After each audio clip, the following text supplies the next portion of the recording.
just need to have patience. Oh, come on. Stay strong.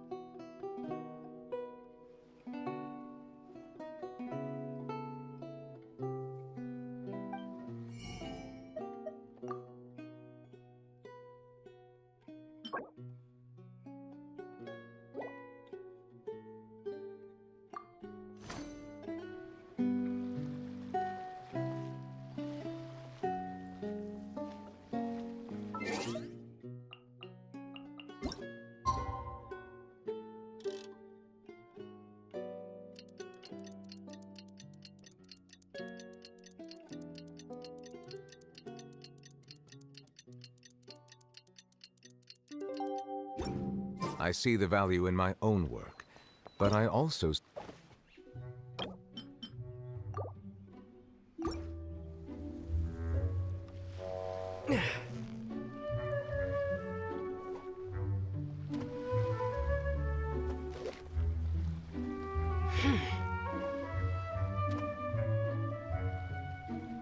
just need to have patience. Oh, come on. Stay strong.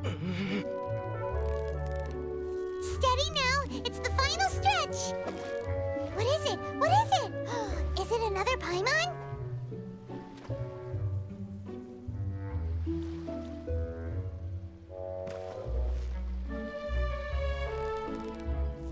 Victory is almost ours!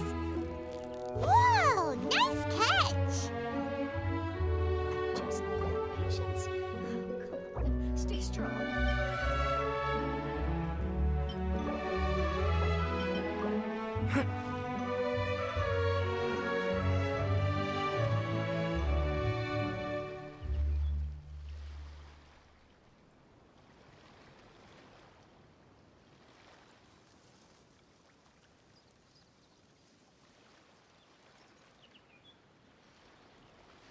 I just need to have patience. Oh, come on. Stay strong.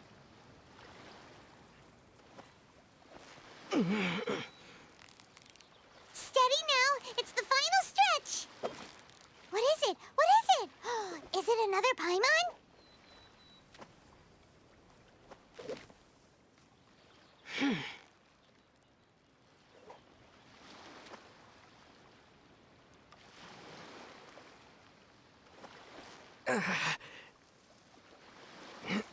Just need to have patience. Victory is almost ours! Wow, Paimon's stomach is rumbling already!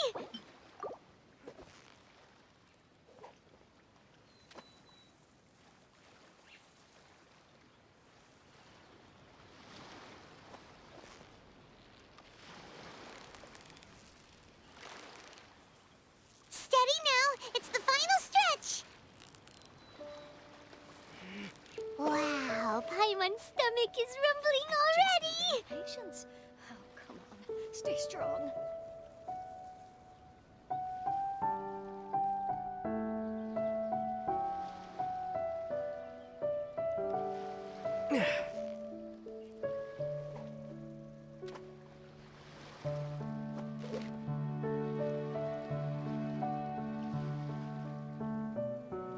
I just need to have patience. Oh, come on. Stay strong.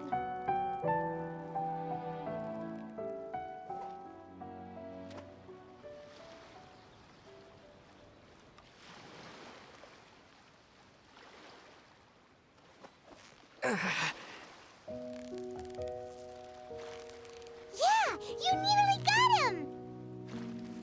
Whew, that was a tough fight.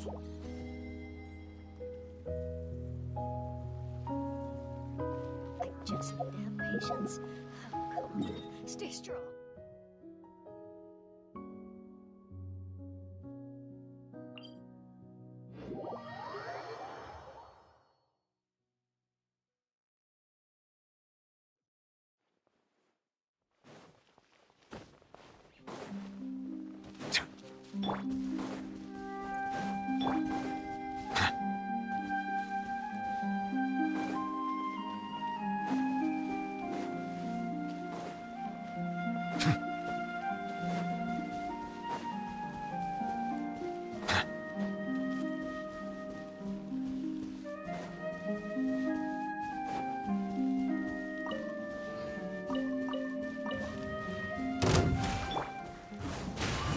Yeah!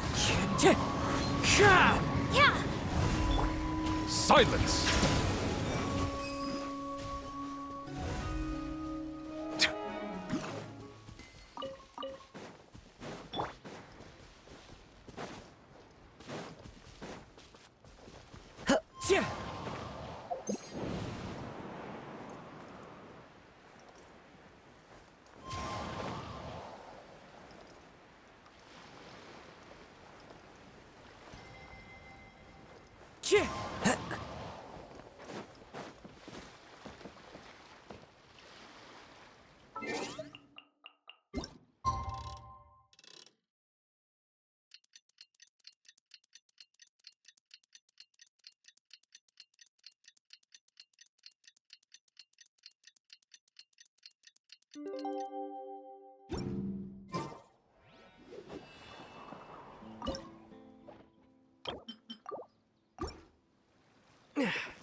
Steady now. It's the...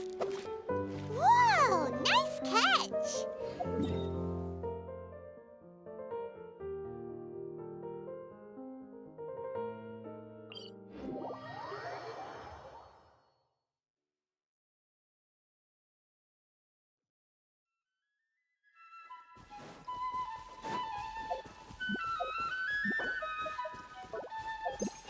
Windstrider.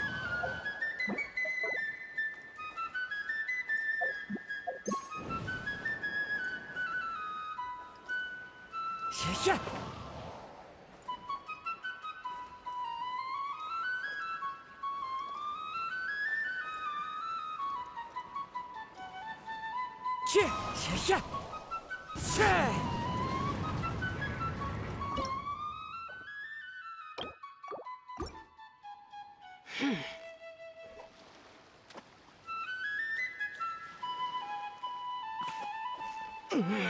Victory is almost...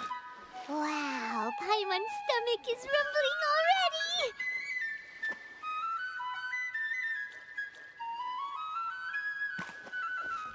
Steady now! What is it? What is it? Is it another Paimon?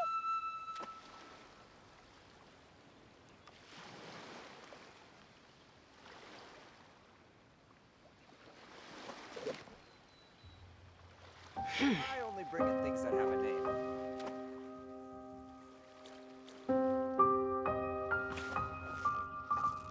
So close.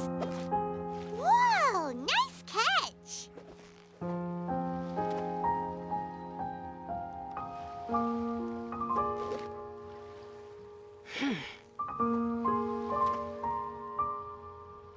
I only bring in things that have a name.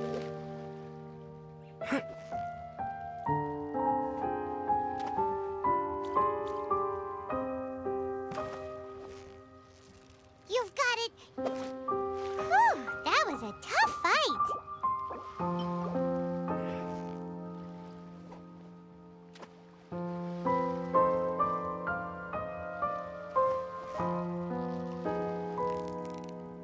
So close, so I only close! bring in things that have a name. Whew, that was a tough fight!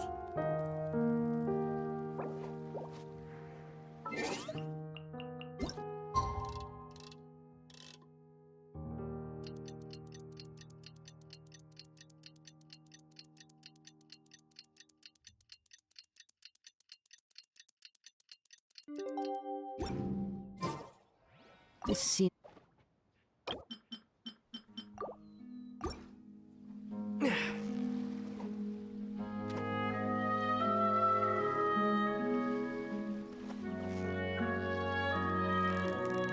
Victory is almost ours! Whoa! Nice catch!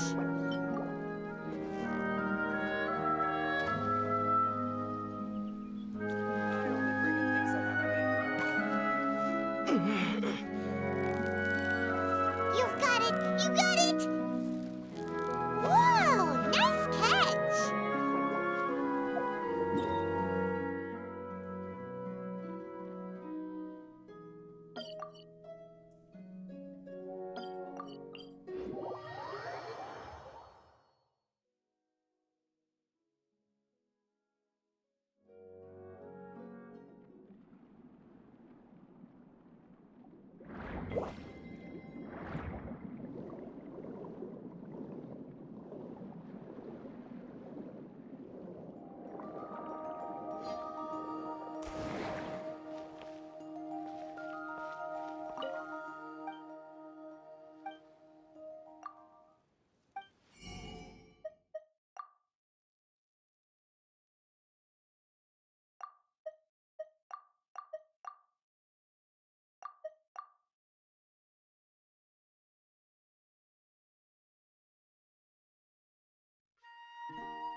A walk would be nice.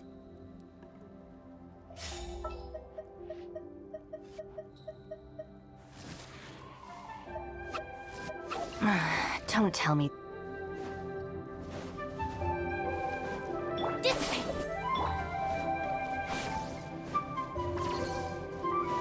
Keep up. Come on! Come on! Show me your courage! And Shroud!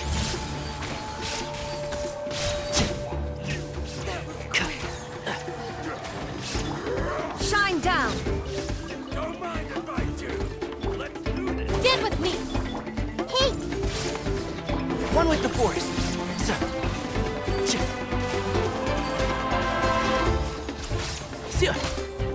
Yes, you are.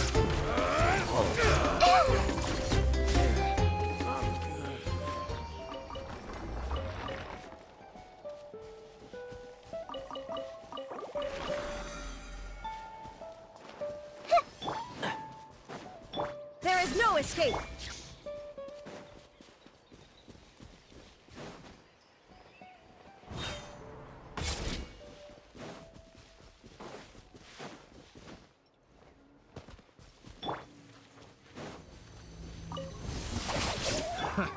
Shine down!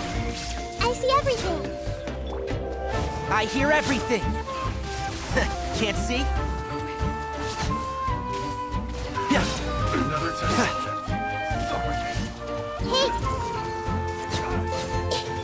There is no escape! Torn to oblivion!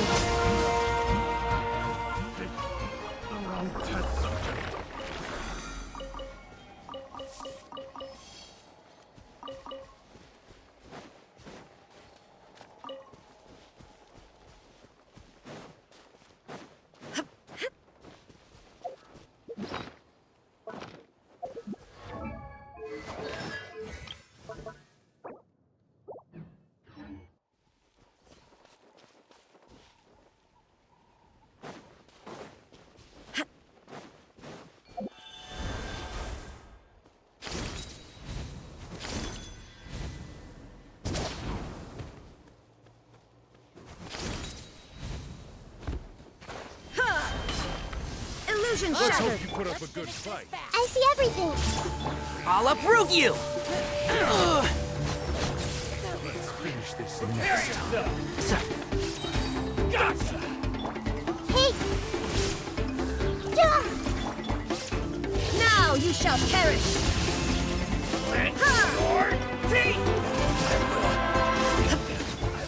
I see everything!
down. Dissipate. All right, let's finish this fast. I hear everything. One with the force. That was quick.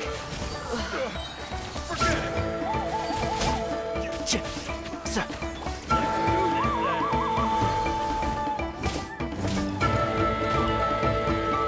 Yeah. There is no escape. Inazuma shines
Illusion shattered.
This realm is truly beginning to thrive.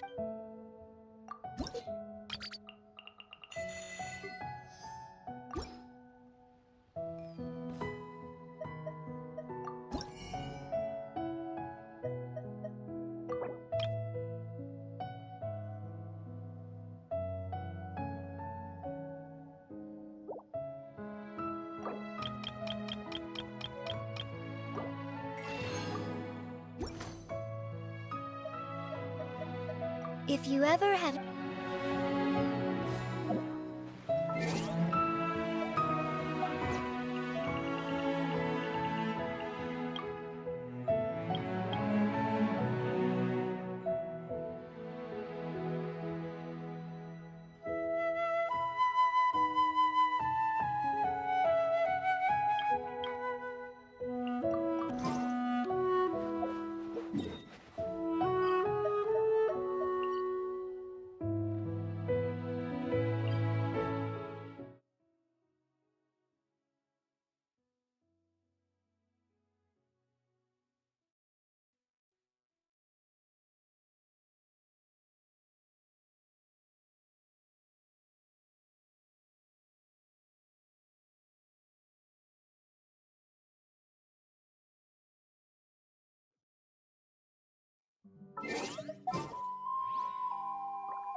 Perhaps we could take a walk by a riverbank or somewhere simple.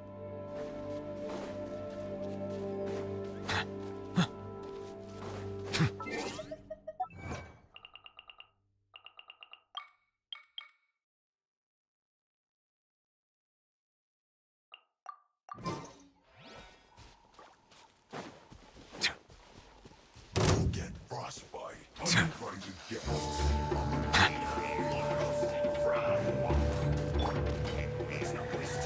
I see everything. Help! Settle down! Be sanctified.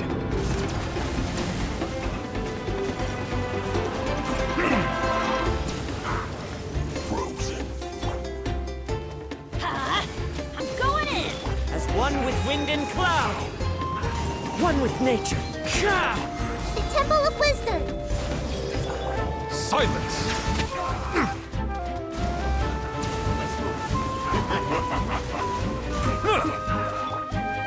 Ha! Tja! Tja! Bow your head. Off we go! Everyone hold hands. An oversight on my silence! Let's light it up! Tja! Everybody stand back! Fallen leaves, adorn my night! Sha! Sha! Bow your head. Let the mighty be humble.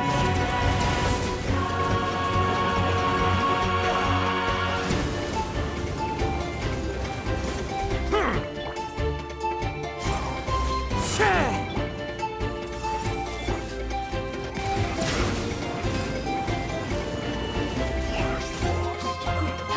Benny's adventure team! I have failed you. Settle down. Time to go. Never again. Here's my knowledge. I don't understand. Hey,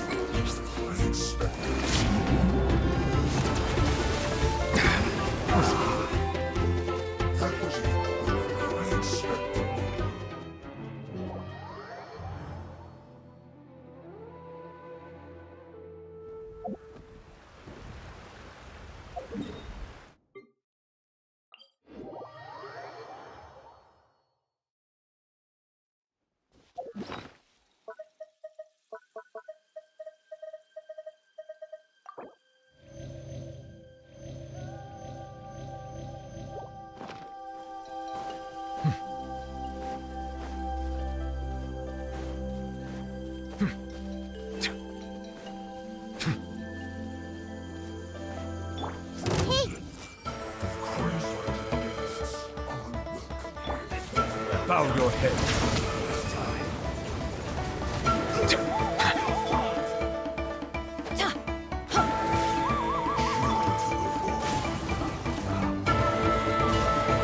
Sha! Sha! Settle down.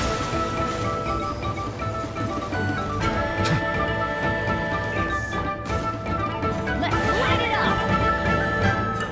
everyone hold hands.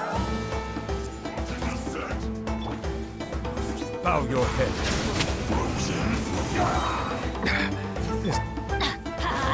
Off we go! Teamwork is dreamwork! As one with wind and cloud. Into the wind. Sha! Let the mighty be humbled.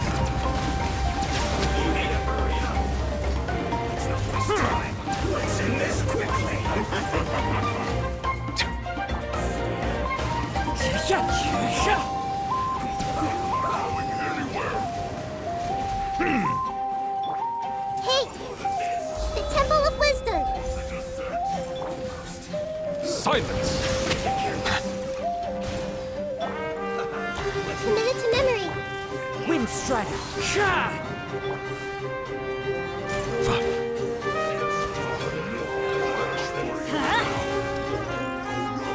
Everybody stand back! Fallen leaves, adorn my night! The wind knows me. Grow, grow, grow! Settle down. Be sanctified.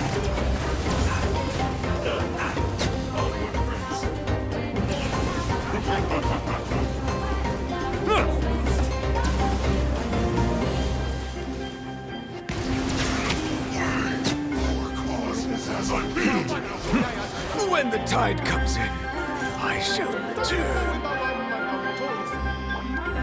Final hands! Get out of here! Out of the way!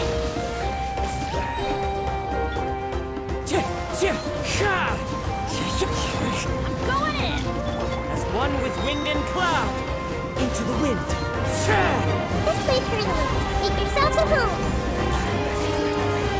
Yeah, yeah, yeah, yeah. One with nature. The wind knows me. Grow, grow, grow. This way, Turtle. Took the clouds high. The birds come. Into the wind.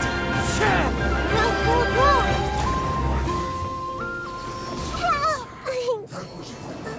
Weathering.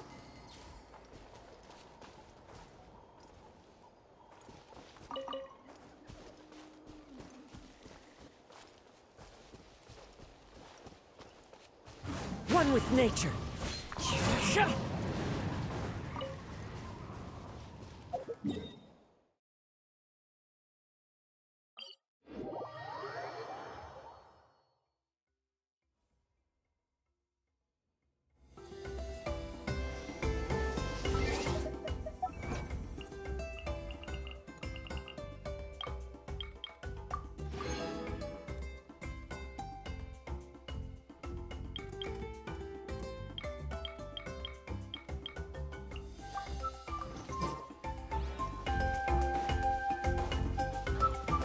Time to go.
Ah, yes, so I've heard.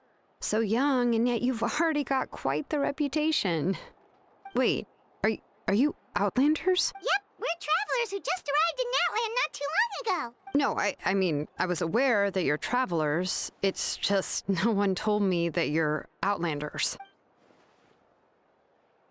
No, the only thing she said is that a new hero had pledged himself to the plan. But we'd need to forge an ancient name to ensure he'd be able to return safe and sound. And she did mention that it would be quite difficult to forge an ancient name for them, but at the time, I thought she was just commenting on my skills. But I seem to understand where the true difficulty lies now. Oh, I wouldn't go that far. I'm used to it, really. I just need a moment to process things. The Pyro Archon's requests are always difficult to fulfill, and we used to argue a lot. Honestly, it's probably for the better that she didn't bring this up at the time. Anyway, I can't argue with her if she isn't here, and it'd be pointless to take my anger out on someone else. But, just because I understand her rationale doesn't make me any less upset. After all, she must have known that forging an ancient name for an Outlander is an impossible task. It's impossible? As you probably know, an ancient name is a symbol of a hero's spirit and glory, which grows even richer and heavier as generations of successors inherit it. We forge ancient names by engraving the heroic deeds of an individual who will become the first hero of that particular name.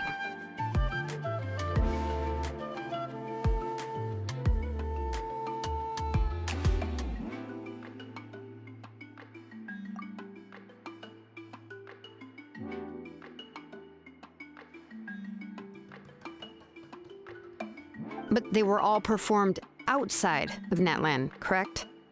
Yeah, that's right. Then those deeds haven't been recorded by the Night Kingdom.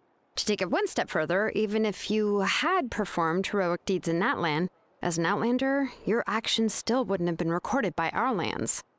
Only memories and experiences that have been acknowledged by the Wyab can be used as a basis for an ancient name. Even the greatest of craftsmen cannot create something out of thin air, you know.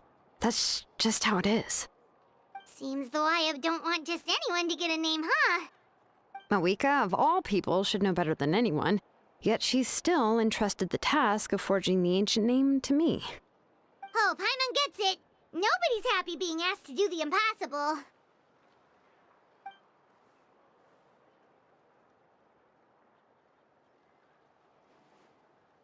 Ugh, don't remind me.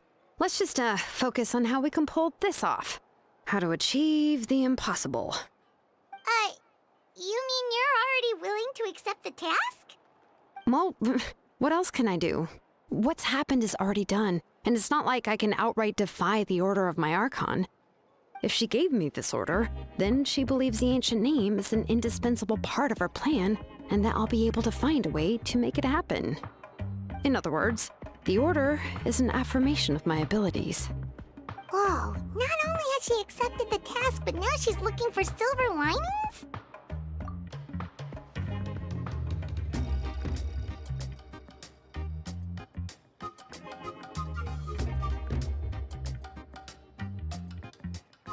The key is getting the Wyab to somehow acknowledge the traveler's existence and record his heroic deeds. We heard the voice of a Wyab when we were in the Night Kingdom before. We even had a whole conversation with her. If we can talk to her again, maybe we can figure something out together. Well, every tribe has their own Wyab. How do we know if the one you met is indeed the best one for us to talk to? Plus, considering the unprecedented nature of this situation, I have a feeling that the acknowledgement of one Wyab alone would probably not be enough.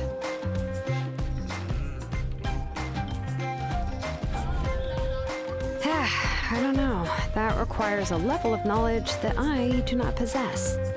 We need to find a consultant who's an expert on all things Night Kingdom and Wyab. The first person who comes to mind is Seatlali at the Masters of the Nightwind, the one we call Granny Eatstalit. Oh, we've heard that name before. We used her Spirit Speaker Stone to find Kachina's ancient name. person who can make something like that must be pretty impressive. I'm unsure she'd be able to help. Still, she's older now and quite eccentric. It's hard to even book a meeting with her, given that she's constantly holed up in her room and doesn't like to be disturbed. I've heard that to get her help, you have to be extremely patient with her and know how to keep her spirit up. I hate to break it to you, but... Huh. Why is that? I mean, didn't she already help you before? And you even managed to save Kachina. Well, yeah, at the cost of her spirit speaker stone being split into... Great going, Moeka. We're already off to a rocky start here.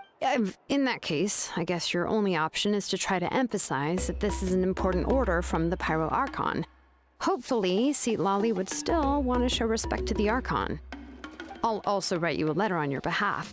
If you can find someone to deliver it and mention some good things about you, then that should help too.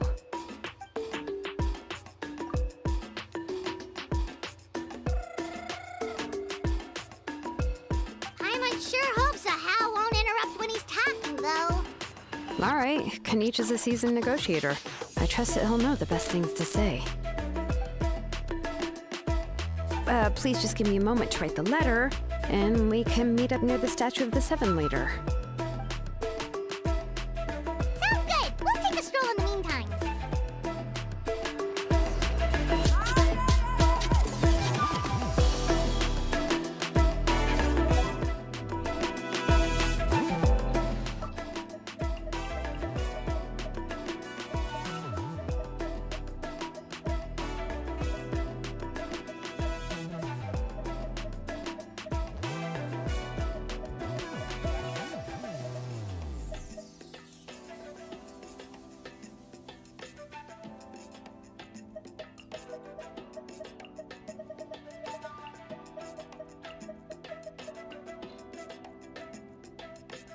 Where are we headed this time?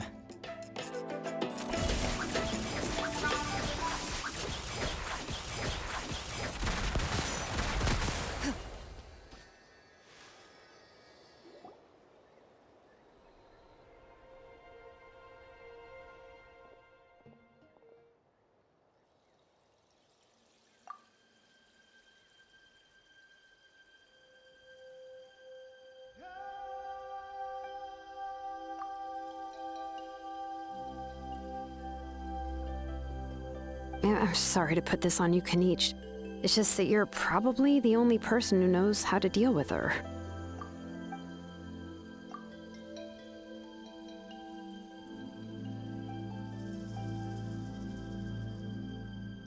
Oh, wait, so Kachina and the Traveler also know about the plan?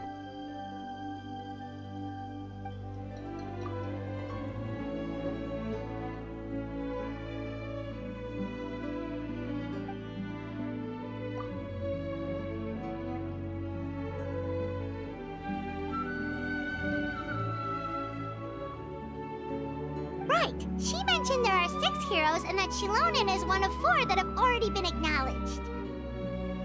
Oh, well, then I suppose there's no need to keep any secrets between us. Having companions walk by your side is perhaps the best solace when facing such a bleak reality.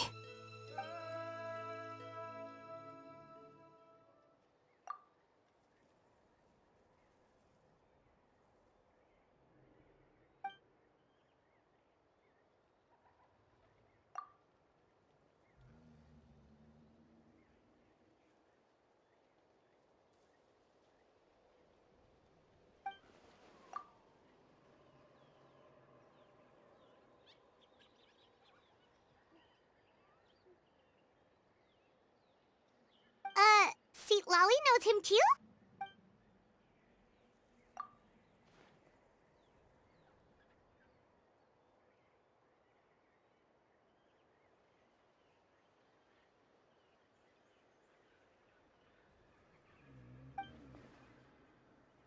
Given how the Masters of the Nightwind love to babble about dreams and revelations, they're already a pretty strange bunch to most. I've never met Auroran, but if they consider him the odd one, he's got to be pretty far out there.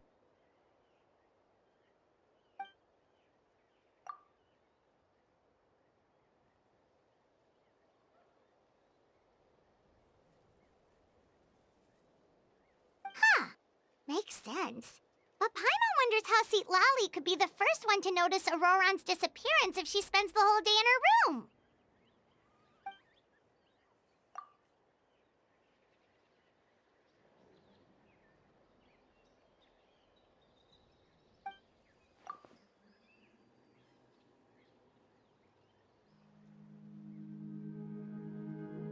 Oh, so if I'm following, you mean we'll help her investigate Auroron and the captain's whereabouts?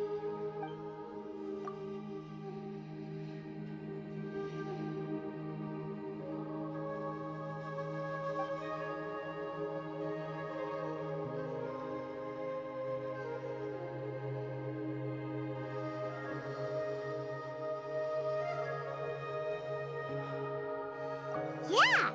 Plus, we kinda owe her one anyway to make up for breaking the spirit speakers down. Ah, this is a pretty well thought out plan, as expected of Molly Poke Nietzsche. Then, yeah, I'll leave my letter to you. Let's hope Seat Lally can meet at the stadium in 2 days.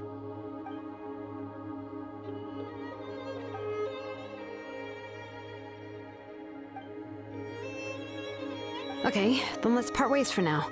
I'll see you in a couple of days.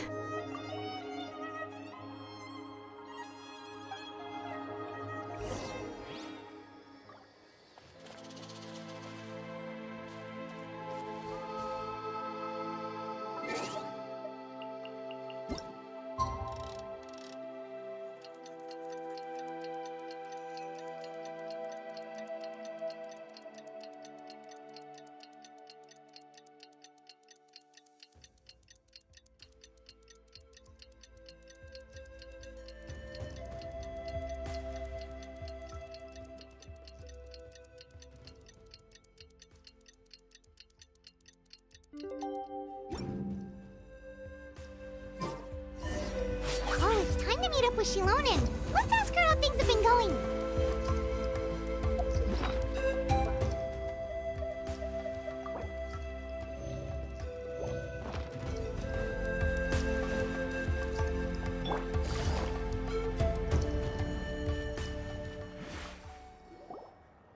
Hey, Shilonen, how's everything going? Oh, hi, Traveler and Paimon. I have bad news. Seat Lally did not reply to our request, although I suppose I'm not too surprised. Huh? You mean she didn't even bother to give Kenichi a response? Guess she really does have quite the ego then. Yeah, well, she can be also quite eccentric, though she's one of the most gifted people around. Even the Masters of the Night Wind often struggle to work with her.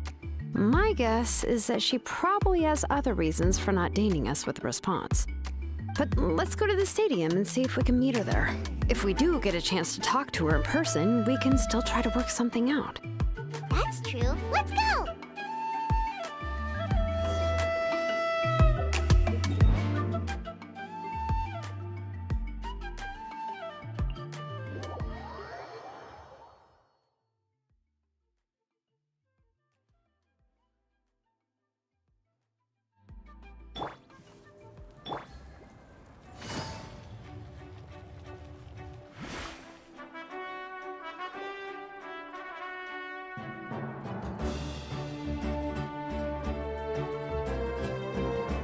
Paimon doesn't see anybody.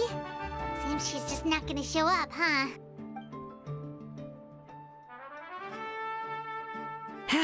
Well, we tried to be as considerate as we could, but she's under no obligation to help. That might be true, but this is still a request from the Pyro Archon, right? Shouldn't the subject always answer the call of their Archon? A subject? Well, if you ask me, I'd say we're all more like friends with the Archon. Yes, Mawika is our leader, but that doesn't mean there's any kind of tall barrier between us and her. The only thing is that she often has very high expectations of us. Huh. So even though she's super powerful, it sounds like she's actually pretty down to earth and easy to get along with. Unlike that old hag Granny Eatstily, right? Does she think she can ignore us just because she's famous? You all talk about her like she's some kind of huge deal, but she didn't even bother to reply to our letter! Seriously, if she didn't want to come, she could at least let us know. If that's what aging does to you, Paimon never wants to get old. Oh, really? So, that's how you see me? Who's there? Who's talking next to Paimon? Oh, don't mind me. I'm just a disgruntled old hag, right?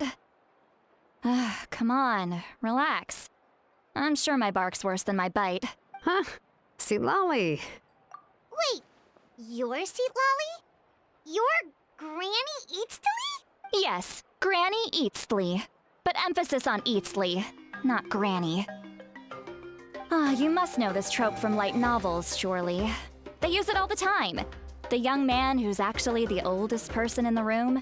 The girl next door who turns out to be a seasoned veteran. The wise sage who looks like a little kid. Oh, wipe that look off your face! You've seriously never seen an older lady that doesn't look her age? Okay, well, don't go thinking it's a trick either. See? I'm barely wearing any makeup. Did I forget to mention, she's called Granny, but she's actually pretty young.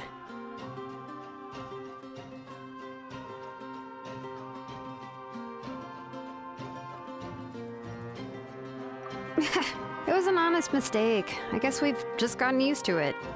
I'm sorry. So, how old are you actually? What? How dare you? Don't you know it's rude to ask a lady her age?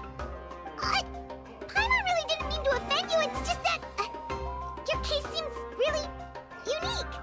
Oh, Paimon just wanted to apologize, but now she's putting more and more of her foot in her mouth. Really, Paimon just got a little mad since we thought, well, you were gonna leave us out to dry. It was my idea to invite you here, Seatlali. So if you're upset, you can just take it out on me. All right. I was only joking. I didn't mean to chastise anyone. There's really no need to take all this so seriously. If anything, I'm gonna feel awkward if we keep this going. I received Kenichi's letter and was planning to attend this meeting. Since I had already decided to come, I figured there was no need to draft a reply that simply said, "Understood." Besides, just showing up is the most important part. No? But, of course, it's also natural for people to get held up by one thing or another as they're trying to leave the house. It certainly was a bit awkward to see that everyone else had arrived before me. At first, I was thinking of quietly sneaking over, but since you were already here waiting for me, I started to think about how I should phrase my apology. Only to hear you all talking smack about me. Anyway, that's the whole story. Honestly, it's not like I owed you an explanation anyway.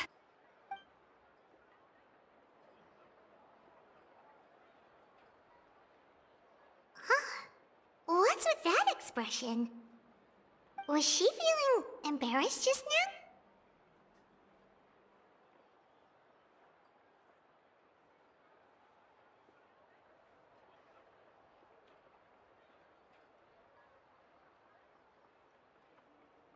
When the Masters of the Night Wind say they struggle dealing with her, I wonder if the feeling is mutual.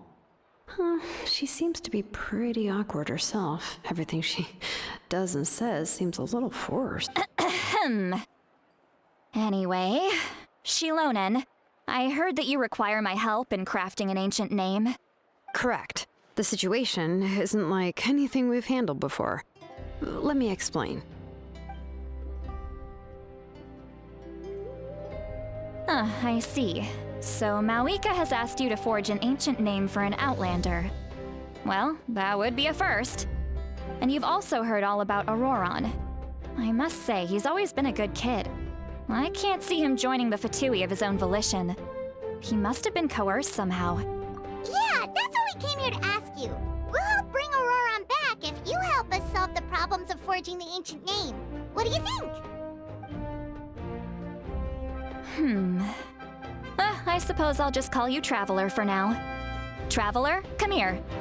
Let me take a good look at you.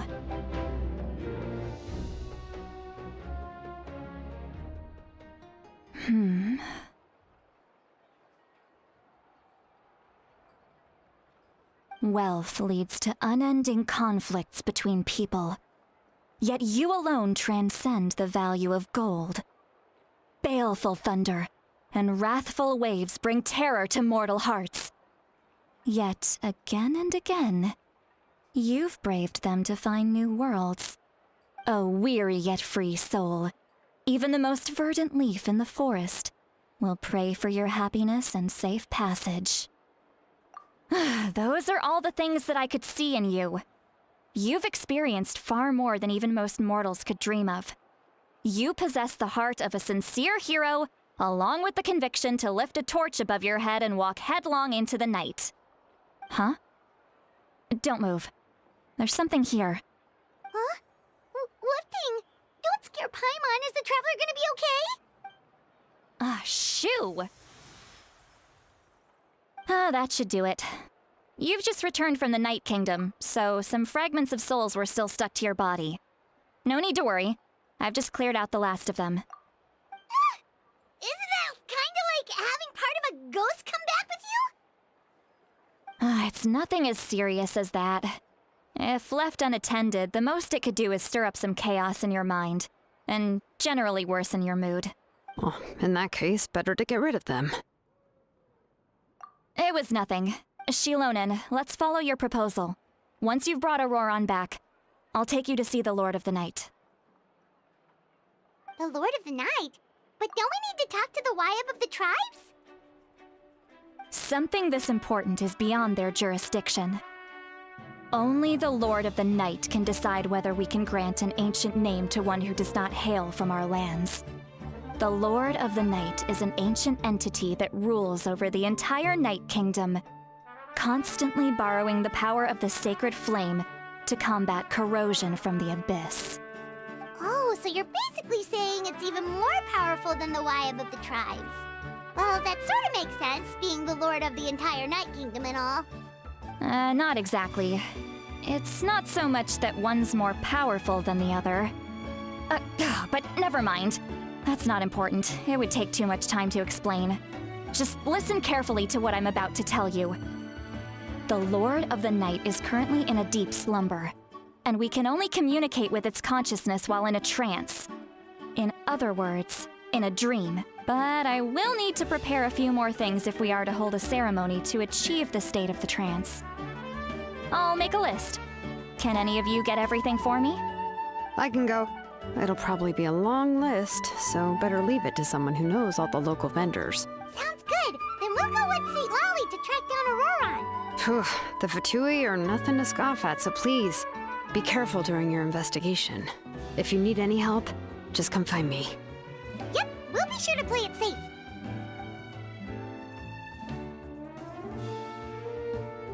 All right, now it's time for us to catch that brat and bring him back. I'm sorry I made you wait earlier. It was actually because I decided to swing by Auroran's place to look for clues. He has always lived alone, and I found a broken jar in his house. There was also something off about his phlogiston aphids, which I assume is because their keeper has been gone for quite some time. And interestingly enough, I saw some slash marks in the house that did not match any of our local weapons. My guess is they were left by Snezh Nyan arms. Oh, sounds like the Fatui broke into his house and took him hostage. But why would they kidnap a kid who just spends his days living in the country and raising aphids? He's only in his 20s. What would they want with him? That's not to say that I believe he's totally innocent, of course. Since he's the only one who was kidnapped out of everyone in Natlan, he must have done something to attract their attention.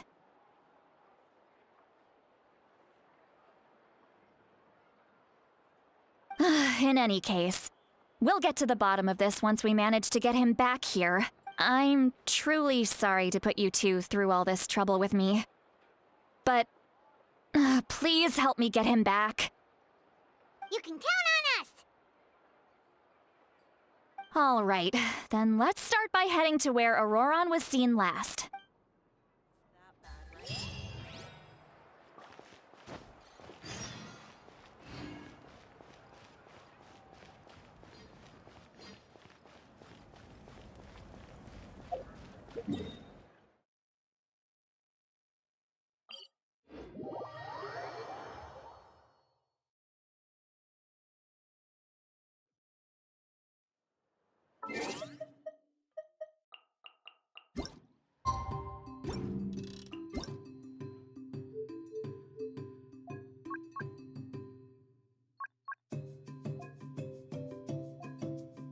Paimon coming in! Paimon coming...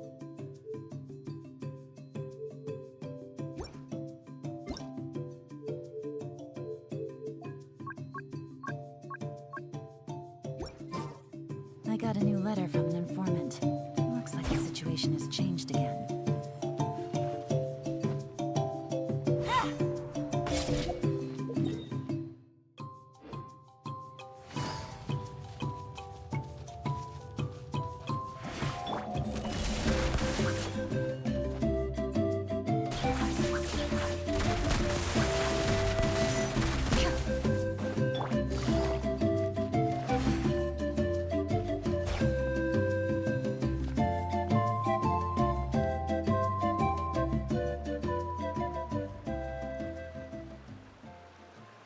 This is the spot.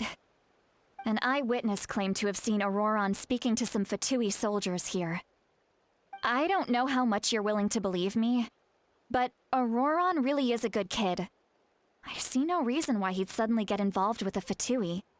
I'm convinced that what the witnesses saw was actually the Fatui coercing him, or perhaps trying to extract information.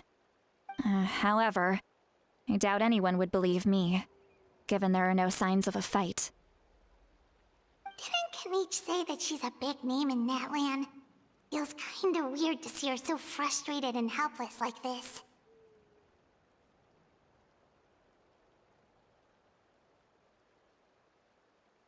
Auroron? Well, he was left at the side of the road as an infant, and the people of the tribe took him in. You could say that everyone had a hand in raising him. He learned a lot from us, and once he reached adulthood, he built himself a house out in the countryside. He spends most of his days growing vegetables and raising aphids, living off of what he harvests from the garden. He's always been such a good kid. He would even get his friends to deliver whole bags of fresh produce to my place.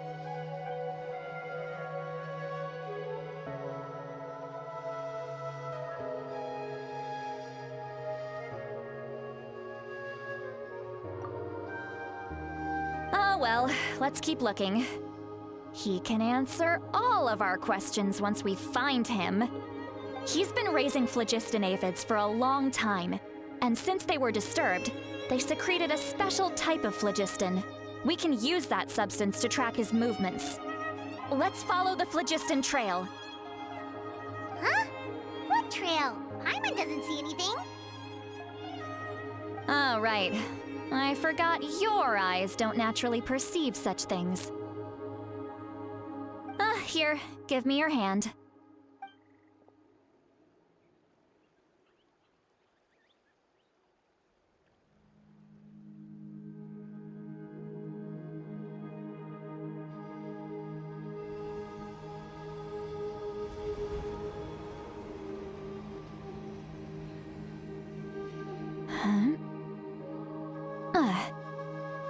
How about now? What do you see?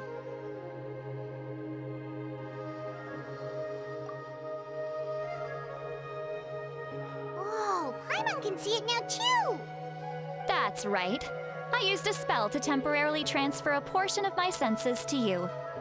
For a short while, you'll be able to see the phlogiston too. Wow, you can even share your senses with us? First time Paimon's heard anything like that. It requires a very rare spell that most people aren't adept at. But don't worry, it's a cinch for me.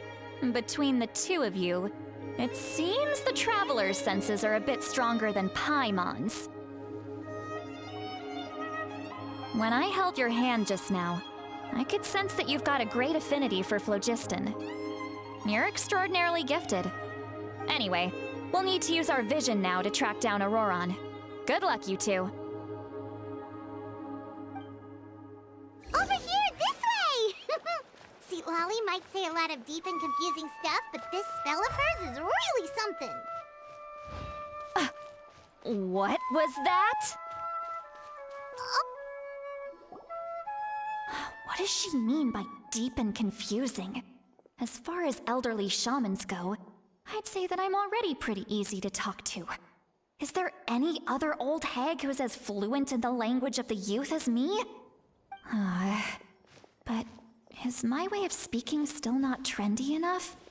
I've already tried my best to match their speech patterns. But given the looks on their faces just now, or perhaps I'm still not fashionable enough? But that can't be, right? Ugh. Don't tell me they're still getting the impression that I'm super old-fashioned. Huh?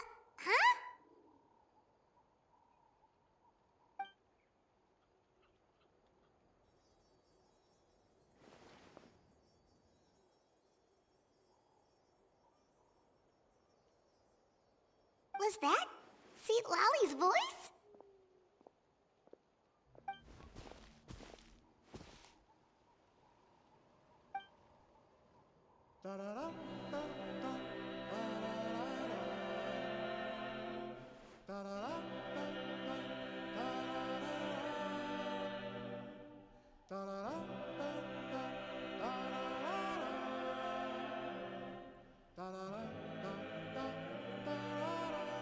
Now that I think about it, it's a good thing I found some helpers this time.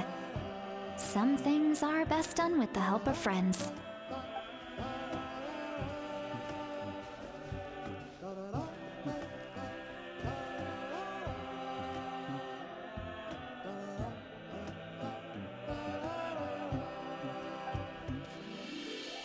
Oh? They appear to be feeling quite confident. Looks like our work will go smoothly.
Hey, looks like there's a new camp over there.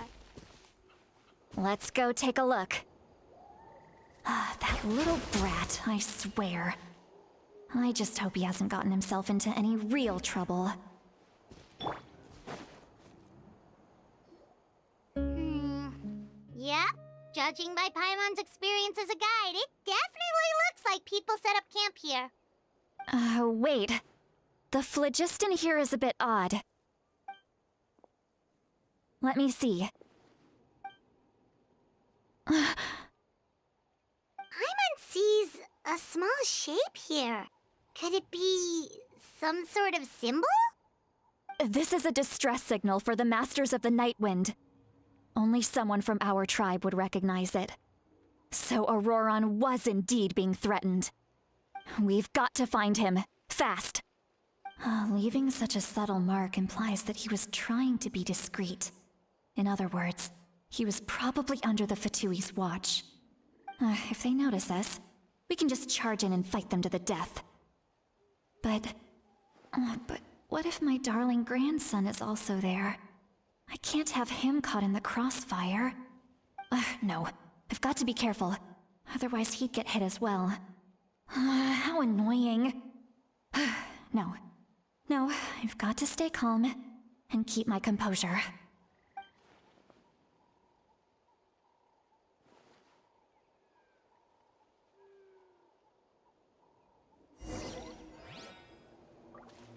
Ready.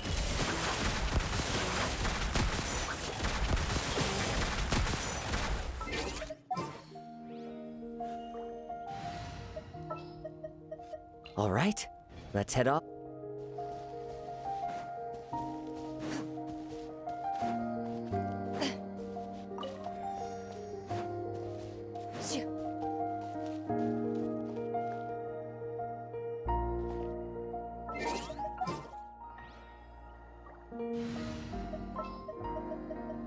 There are still so many places for...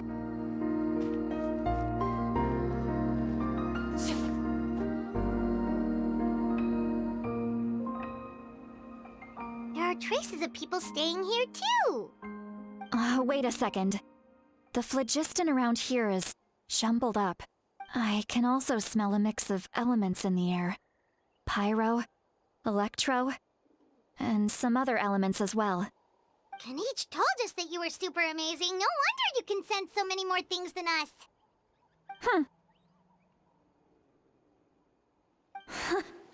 It's about time that little brat said something nice about me. There are signs of a struggle here.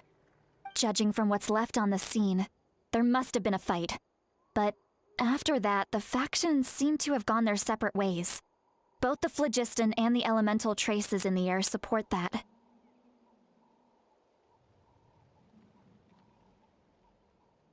Do you still remember the little mark we found before? Paimon's thinking, what if Auroron wanted to leave another distress signal, but was caught by the Fatui?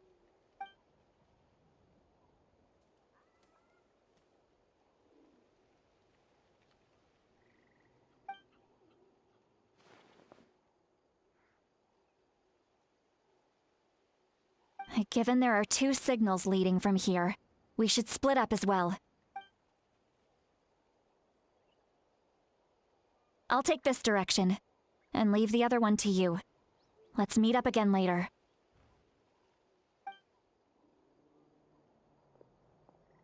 Auroron, what the heck were you doing?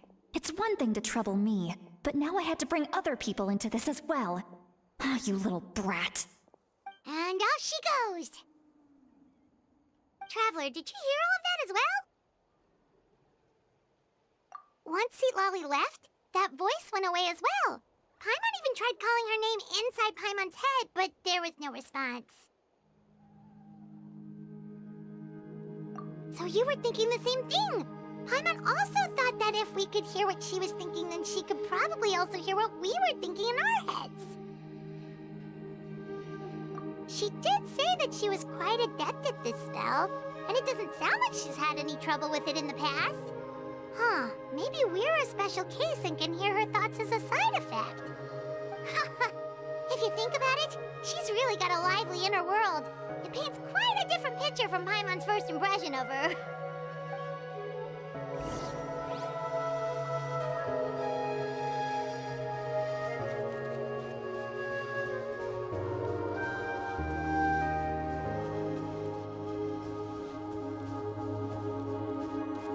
Paimon sees some traces here. Let's follow them and see if we can find anything up ahead. Moving.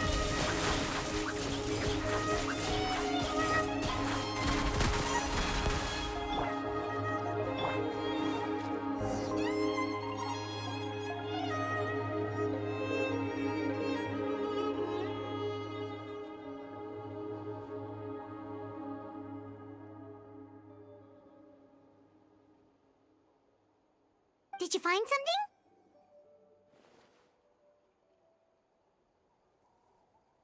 Huh. So we can't tell where Auroron might have gone from here.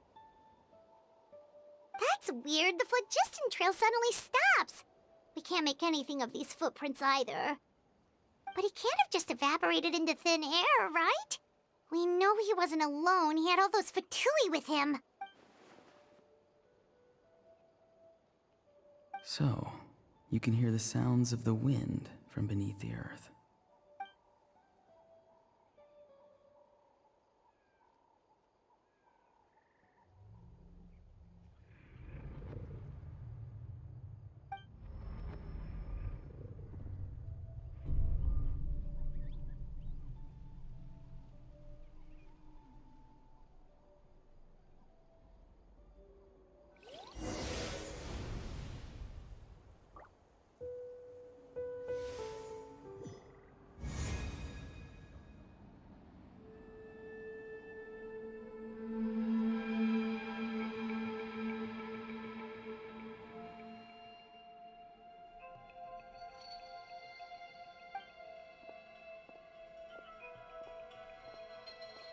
I'm very sorry, but please do not move.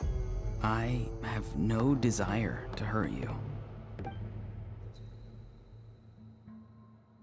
I apologize that our first meeting has to take place like this. It's just that you're much like one of those animals with ears that perk up as soon as it senses danger in their environment. And given your combat proficiency, I would not have been able to gain an advantage over you if you were anywhere else in the world. However, you're now in the Night Kingdom, a familiar domain to the Masters of the Night Wind. Hello, traveler. I'm Auroron, the one you've been searching for.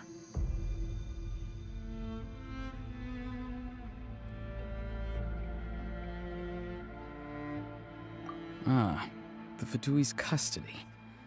I see. So even Granny has told you that I was coerced by the Fatui. I'm afraid you've been brought here by a lie, like a false omen in the lingering smoke. My friend and I only left those traces to lure you here. Deceiving you was never our true intent, however. It was simply the fastest and most feasible way for us to set up a meeting. Greetings, traveler from afar.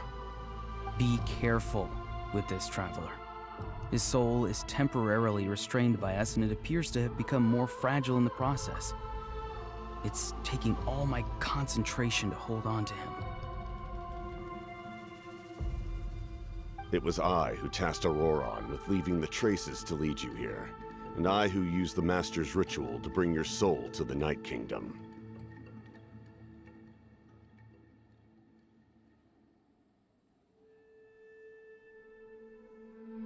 I've heard much about you from the past encounters you've had with my colleagues. Given the present situation in Natlan, I would like to sincerely request a formal meeting with you, in person. I will use the opportunity to explain my goals and motivations to you, as well as why I mistrust Malwika, the Pyro Archon. I believe there is little reason for you to blindly follow her plan. If you would like to hear our intel, then find us to the east of the stadium. But remember, not a word of this to anyone. I would like to avoid any further conflict. You will see me again once you return to reality. No matter what I say, please, help me keep this a secret. This is all to avoid dragging Granny into this conflict.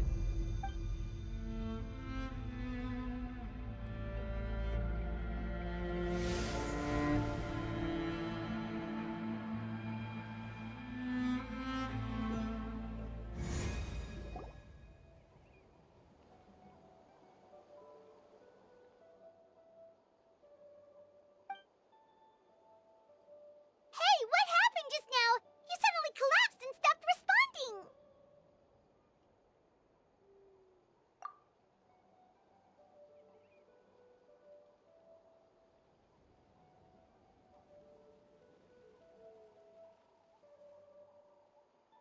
Hey, why are you sitting on the ground? Are you okay? See, Lolly! He froze for a moment and then just collapsed to the ground. Could it have been those leftover remnants from the Night Kingdom? Do you have any itches or pain anywhere? Don't worry. We can take a short break. Sorry, I know I asked for your help. But had I known you were feeling unwell, I wouldn't have taken you on this trip with me.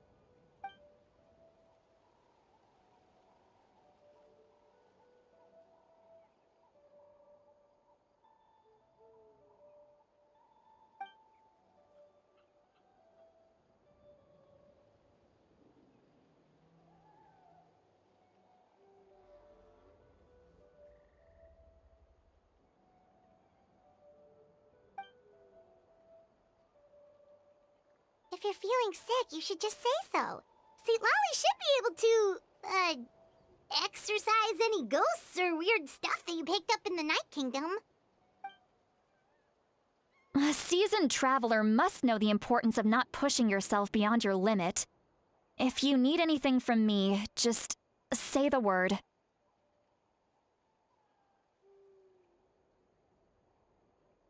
In any case, let's take a bit more time to rest now.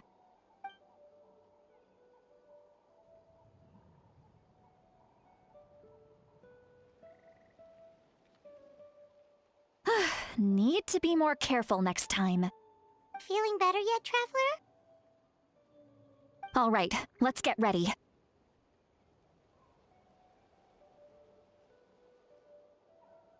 I followed my phlogiston trail earlier to a stronghold guarded by soldiers. I have a feeling that Auroron is probably being held inside. Oh, so it's close by. Then let's head over right away. Well, I recruited you to be my helper, which means we're in this together. Like the wind and the clouds. We either move as one or not at all. But if you want to make it up to me, then just be sure to fight extra hard when the time comes.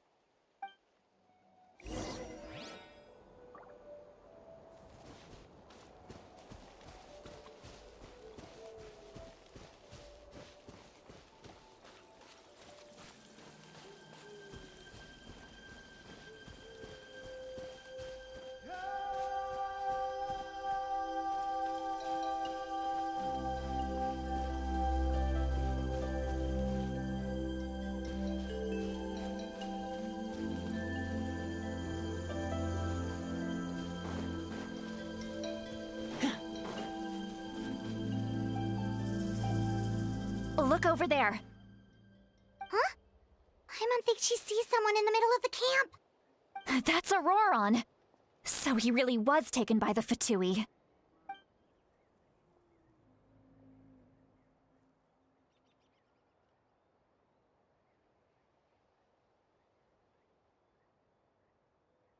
All right, we'll take the lead.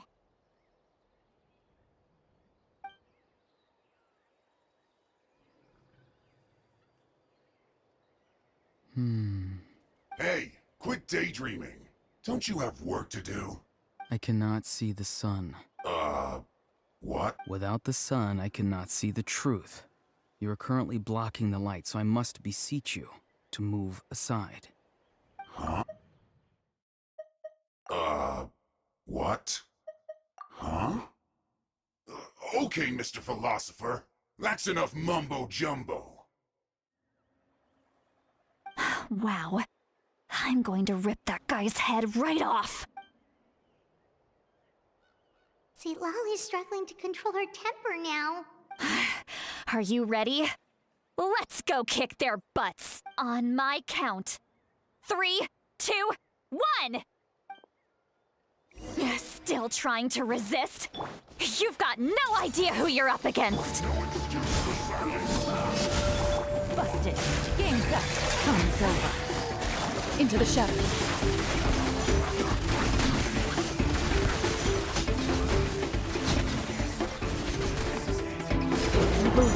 Shoot on sight.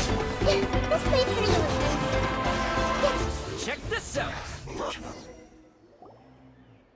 Auroron!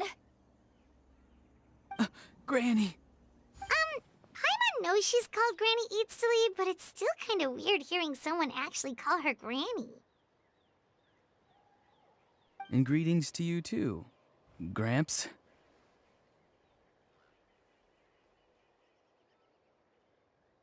What did you just call him? Gramps?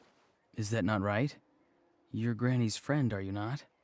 You seem to be approximately the same age as her, so I figured you've got to be Gramps. How many times have I told you? It doesn't work like that. There are a lot of people who look about the same age as me. You can't go around calling everyone Gramps or Granny. Oh, wait. He's not a child, is he? Don't tell Paimon he's one of those people who look like an adult but are actually only 8 or 9 years old. Oh, your words have pierced my heart like a thorned vine. Given how hard those thorns are to remove, I may just need to find a pair of tweezers. Why are you so upset? You can just say yes or no. Of course I'm not a child. It's just Granny always taught me to show gratitude where it's due. And since the Masters of the Night Wind raised me collectively, I basically see everyone above a certain age as an elder I should look up to.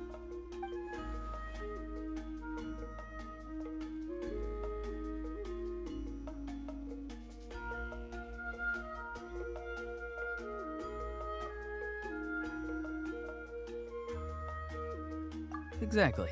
But if you keep that up, then everyone's going to be your senior.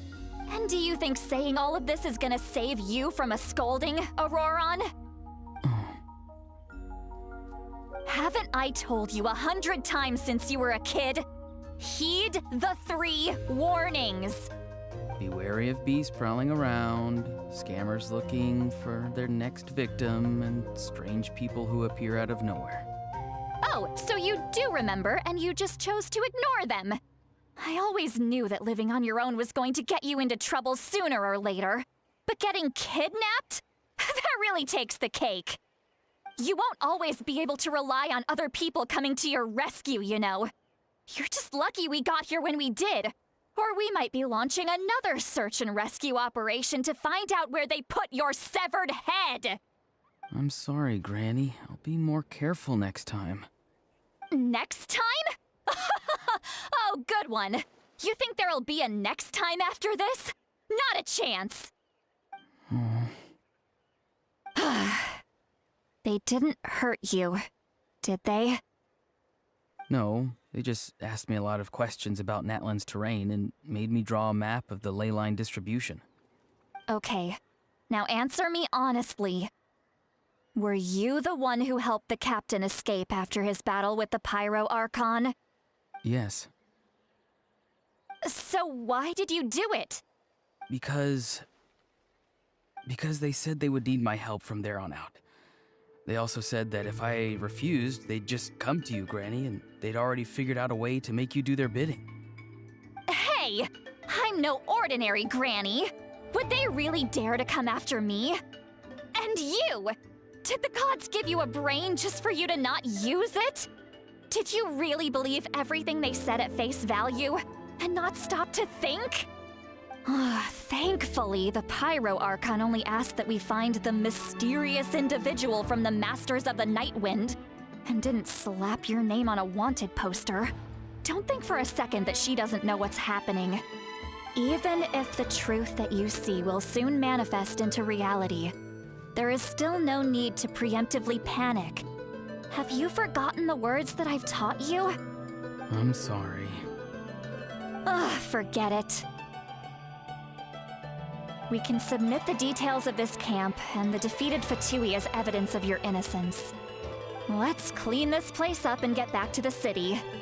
Auroron, you better remember this lesson well and seriously reflect on your actions.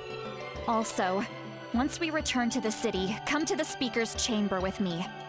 I'll need you to explain everything. Sounds good. Should I bring some of my homegrown vegetables as well? Your vegetables? Yes. I grow a lot of fresh produce in my garden. I hope the Pyro Archon won't be too picky about the selection. Now's not the time to be thinking about that. If you do come face to face with the Pyro Archon, the first thing you should do is... Recite the 3 warnings. Huh? No! You should emphasize that you were not in cahoots with the Fatui! How exactly did the Masters raise this guy? Oh, right.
Ready.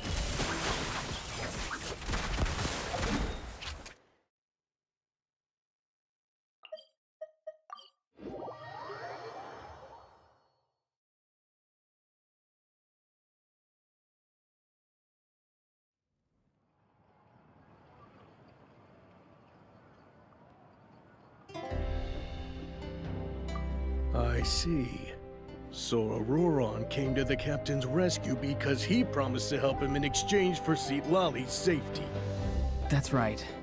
I'm sorry. Now that you know Auroron was only trying to protect another member of his tribe, could I ask you to petition the Pyro Archon for her forgiveness? We'll give her a full report. We'll let you know once she's reached a decision.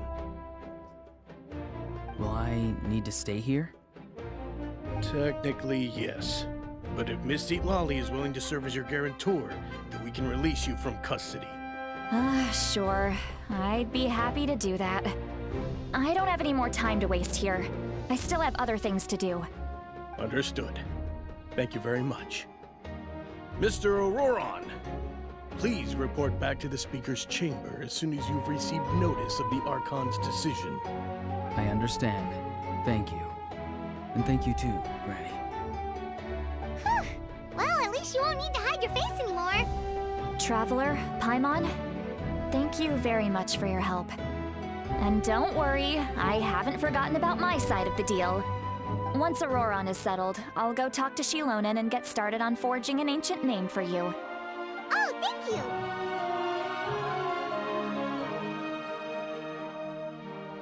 you. You scratch my back, I scratch yours. It's as good as done. You can just go twiddle your thumbs or something while you wait for the good news. Bye for now. Come with me, Auroron.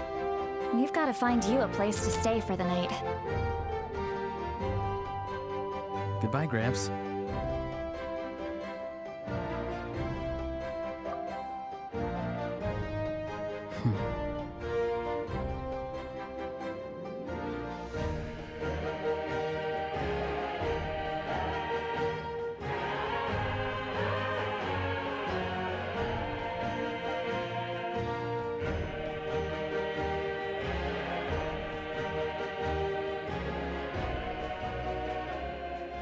We're finally done. All right, it's time to find some grub. Huh? What is it, Traveler?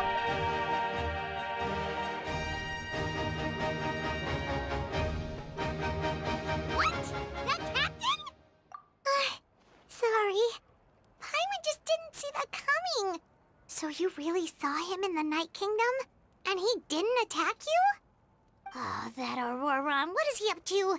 He sounded earnest enough just now. Paimon would have never guessed anything was happening. All that stuff about protecting Citlali and being forced to help the Fatui, when he's actually been a willing accomplice all along. Yeah, you're right. Still, Paimon appreciates you telling her about this. Paimon will support your choice no matter what, so if you want to go, we can go together. We still have another whole day before the meeting, so we'll just meet with them when the time comes.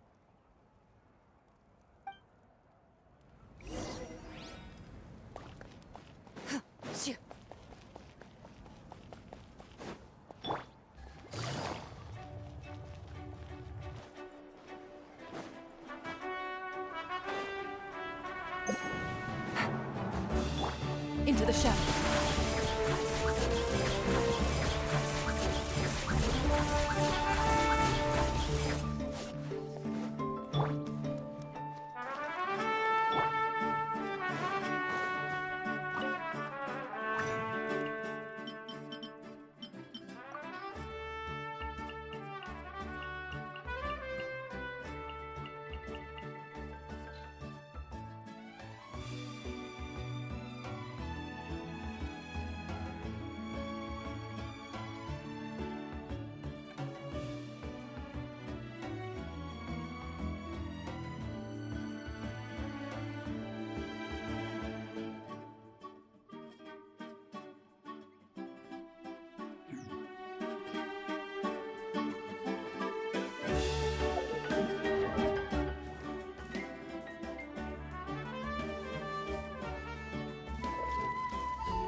Good roll.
Maybe I'll take one more day off.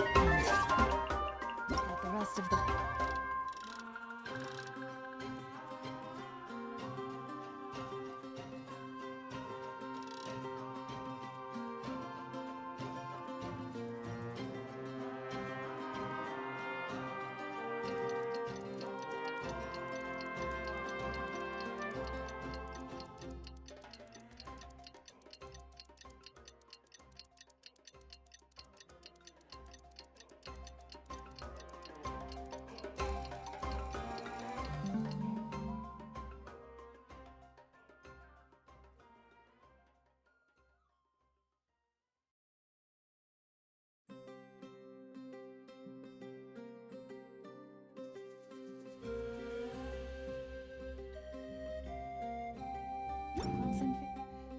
Do it.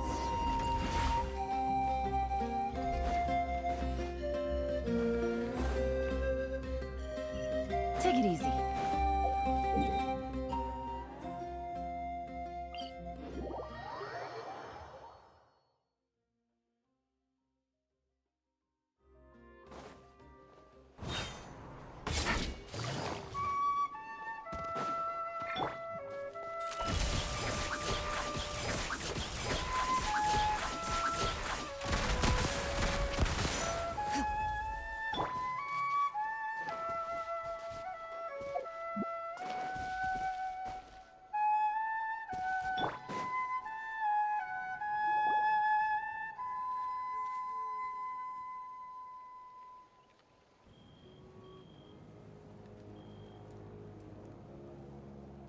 Weird. Paimon doesn't see anyone. Oh, please don't let this be a trap.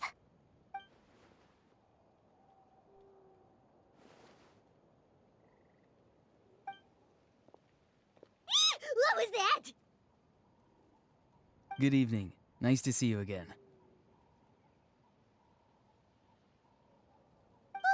It's you. You shouldn't pop up from behind people like that. What are you, a ghost?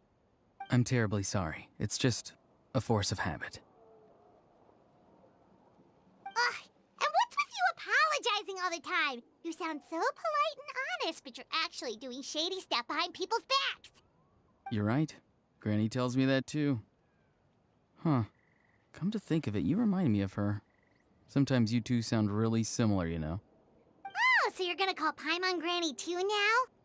Well, I could.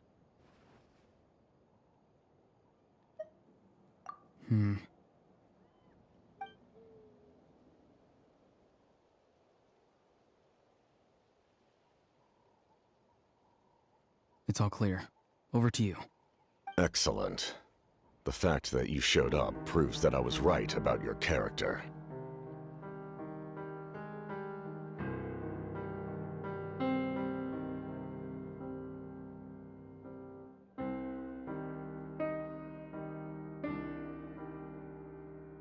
Yet, there's been a lot of talk about you. child told me that you're passionate about the unknown and willing to take risks. Rather than facing you as an enemy, I would much prefer to bring you to my side. If we allow the current state of things to continue, we will inevitably clash, and that's a scenario that I'd very much like to avoid.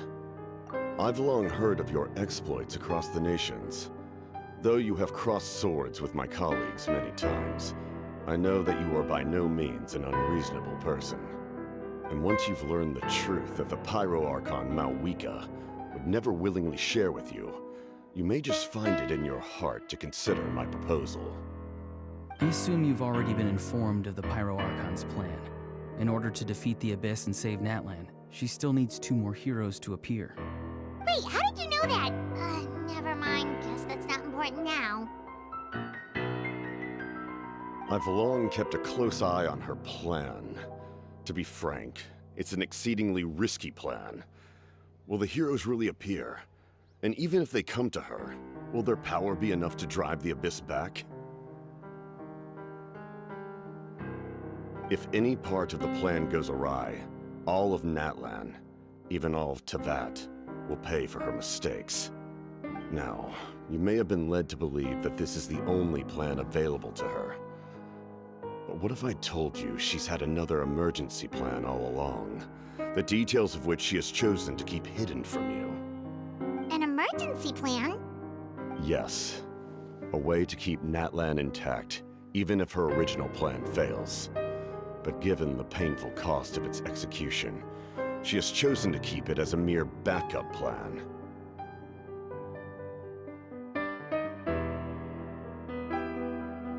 Whether this stems from hesitation, fear, or even naivete, I cannot say. But Natlan cannot afford to wait until she comes to her senses.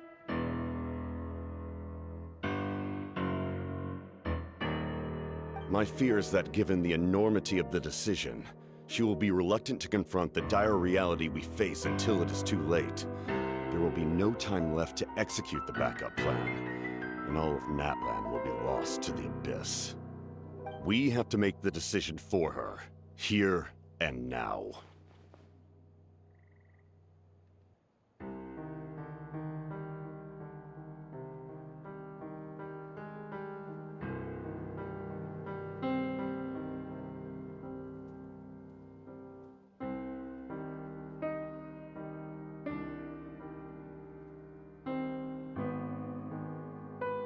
Yeah, do you have any evidence for all this? Scary stuff isn't enough, you know. Besides, wasn't it you who tried to seize the Gnosis for the Tsaritsa's plan?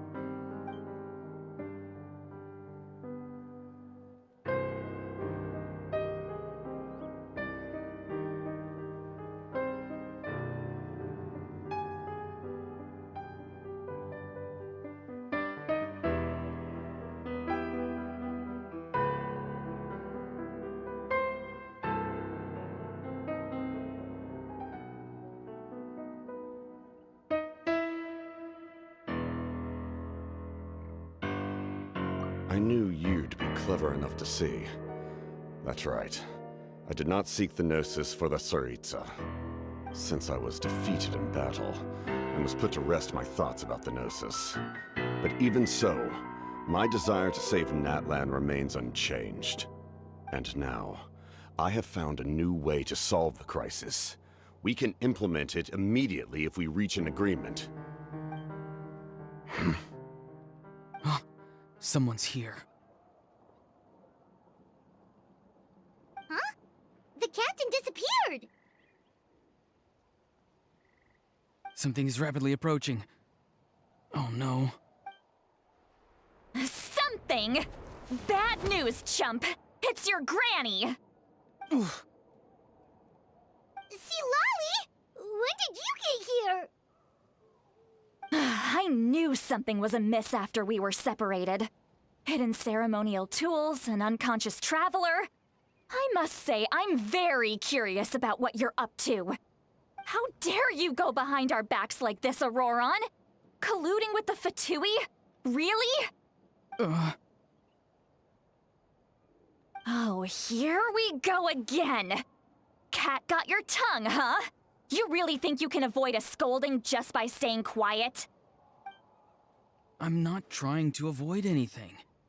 Oh, and now you're talking back. Well, go on then. Explain yourself. What the heck are you up to? I'm sorry, Granny. I feel so guilty. You! That's it! Where are my tools? I swear if I don't teach you a lesson right here and now, I'll... Wait, Lolly! Please, calm down. We, still learned a lot of info, didn't we? Like the fact that the captain isn't trying to seize the Gnosis anymore. So, maybe just save the scolding for later, okay?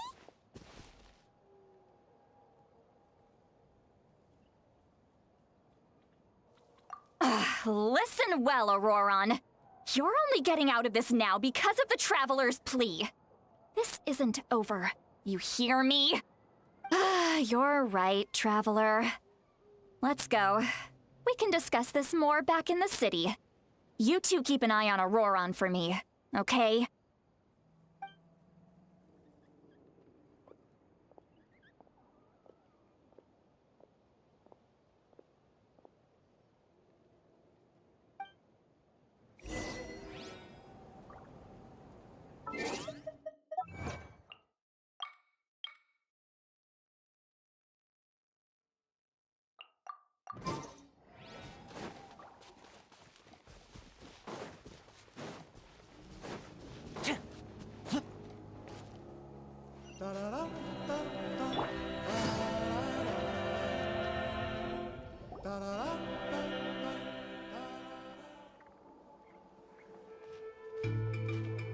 In all my years, I've never had a child cause me so much grief.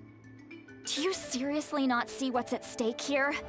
You've got a head on your shoulders, Auroron. Use it! Why did you help the captain? And I want the truth this time. No answer? Think you're being smart? Then let me ask a different question. What does the captain want? What is his purpose in Natlan? Really? You're just going to stonewall me?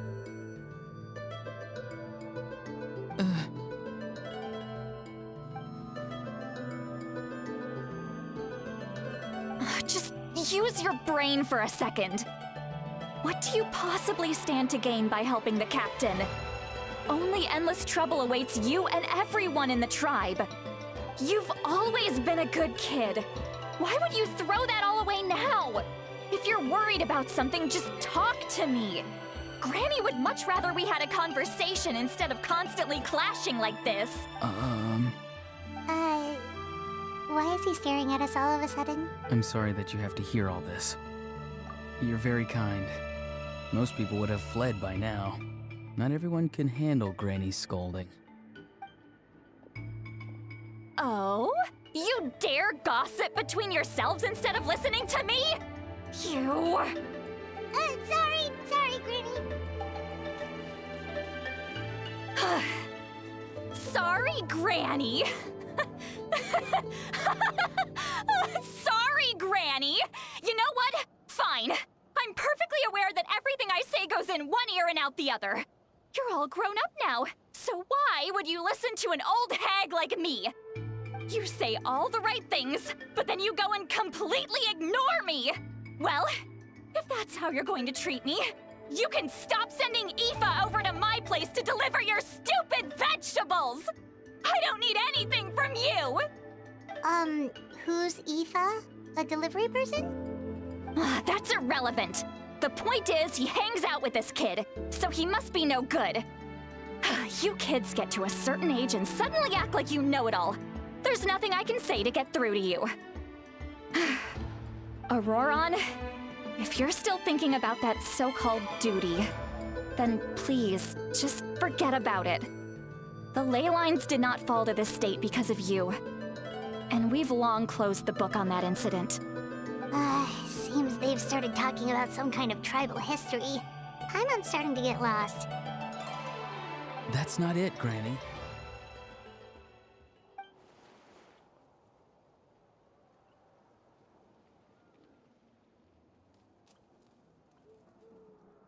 I know you tend to get down on yourself when you're upset, but I can tell I really hurt you this time. All I can say is I'm sorry. His voice. Auroron! Where have you gone? It sounds like he's somewhere super far away, but isn't he right here in front of us? I'm really sorry. It's up to all of us to do everything we can to save Natlan. So I've got to go. Get back here this instant! Auroron! Ugh, what is this? Powder from plant spores? Is that the trick he used? What just happened? How was he able to suddenly get so far away like that? It's a trick of his. If you grind spores into a powder and spray it in the air, it can be manipulated to create an illusion. He pulled it off flawlessly. He must have put a lot of time into perfecting it. Don't tell me that's how he's been hunting in the fields these days. Oh, couldn't he have picked up something more useful? Ugh, little brat. That's it. The next time we meet, I'm definitely going to break his legs.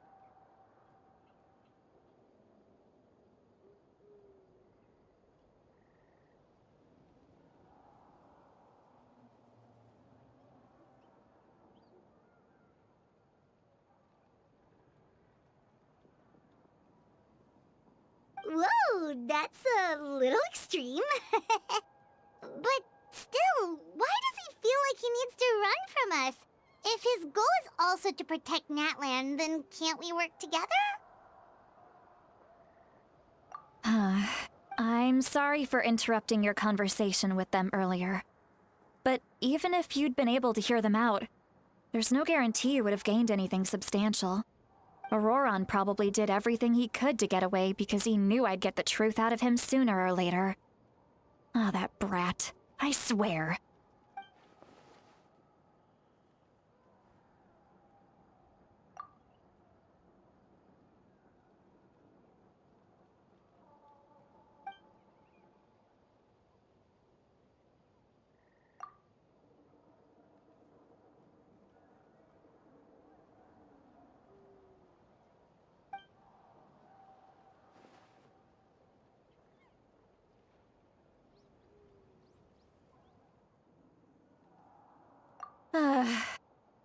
We've got quite a long walk back to the city. Let's take our time. It'll give me a moment to figure out how to explain all this.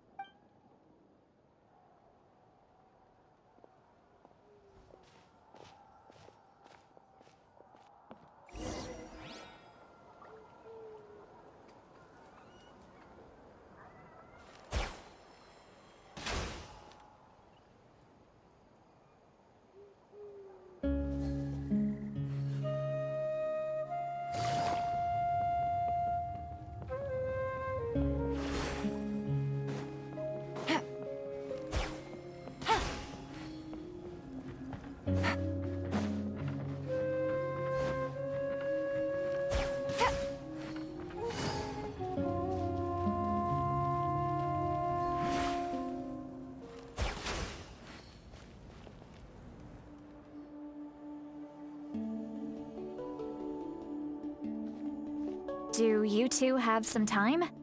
Feeling hungry? How about we get something to eat? Oh, right. It's been a while since we last ate. Now that we can relax, Paimon just realized how hungry she is. Then let's go. We can find somewhere to sit down and talk. Food and drinks are on me.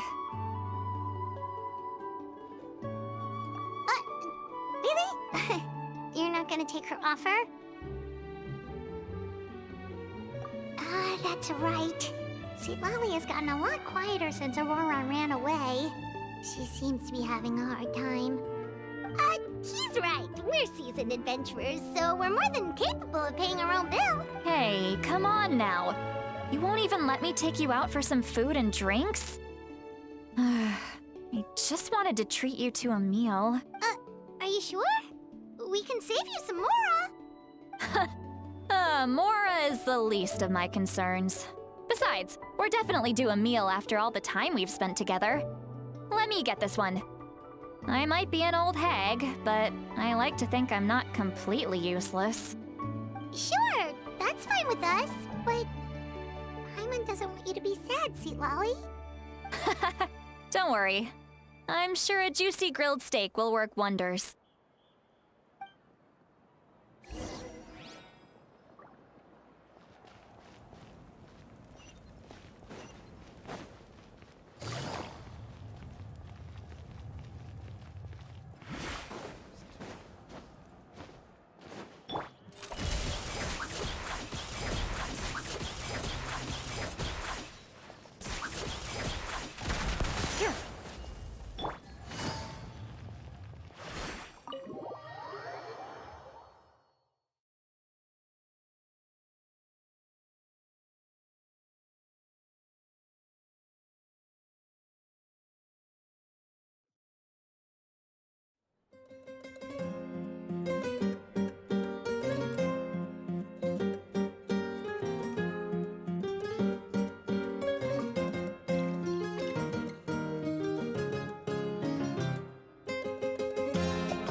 What are you looking at? Do you see two people standing by the door?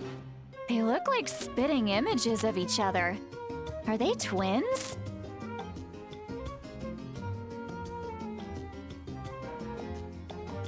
But Paimon only sees one person there. Huh? How could that be? I guess my mind isn't as sharp as it used to be. Give me another bottle, boss! Do you think she's drunk? There you go, miss. Oh my! It's not every day you get to see Granny Eatsley here with some friends. Not to mention ones who've made a huge name for themselves recently. Oh, so you've heard of us? Of course I have! Aren't you the ones who saved Kachina and brought her back? No wonder you hit it off with Granny Seedlolly. She wouldn't spend time with just anybody, you know? I don't even remember the last time I saw her with a new friend. Wait, so you call her Granny too? Well, given our ages, it'd probably be more accurate for me to call her my great-great-granny. She's one of the most famous people at the Masters of the Nightwind. Most days, hardly anyone even dares talk to her. Huh? Gossiping about me right in front of my face now, are you, Chonka? Oh, please, Granny, I wouldn't dare. I'm just beyond happy to see you bring over some new friends. After all, any friends of our regulars are sure to be great customers too. All right, that's enough. Go on now. I'm sure the other customers would like to talk to you as well. There's no need to keep staring at me. I promise I'll keep my alcohol down until I leave. Well then, you have my thanks.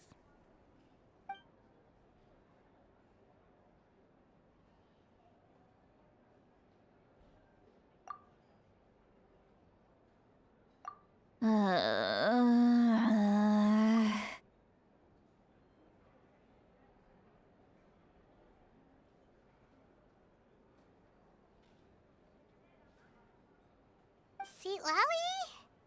Seat Lolly!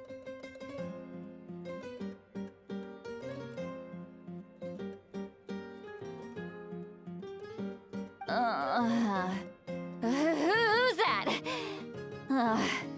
You got some gall calling me by my first name. Let me guess. You want to test your skills against Granny Eatsley, don't ya? Are you still with us, Seat Lolly? You're kinda talking to no one. You chumps come around here, picking fights with me? Well, you know what happens next. You lose, and then run off home to tell everyone about how I'm this big scary bully. It's always the same story. You brats start it, I finish it. And then I end up with the reputation of being some kind of terrible monster among the shamans. I mean, come on. Monster? Me? Really? What did I do to deserve that? Granny Seatlali, you're not a monster at all. Exactly. And while we're at it, I'm not some lazy slacker either. Between meditation, advising the chief, and speaking with the Wyab, I actually have a pretty packed schedule, you know. Oh yeah. And I have to mentor all the new kids. Hey, new kid. Yeah, you. Don't play dumb. Didn't I teach you how to find phlogiston? You see? I know my stuff. I'm a good teacher. You tell him. That's more like it. About dang time someone showed me a little respect.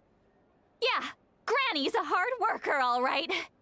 You can always rely on old Granny.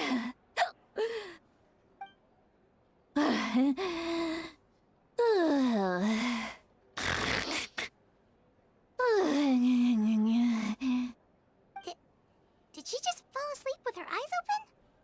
Oh, jeez.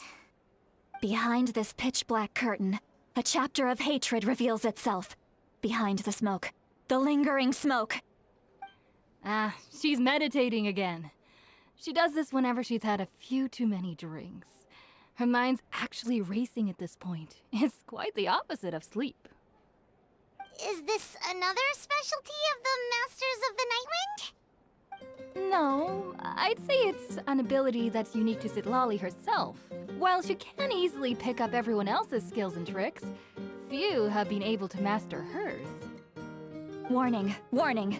Red, the color of danger, has now arisen within that pair of eyes. Huh?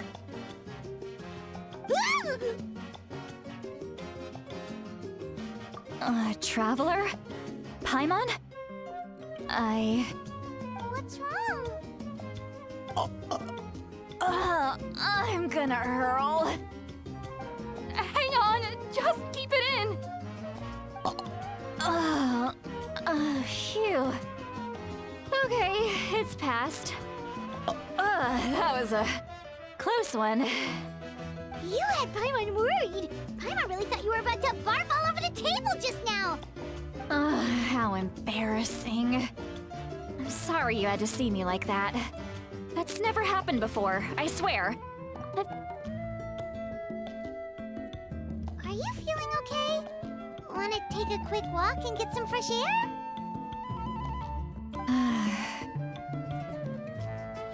There's so much that I want to say, but I can't.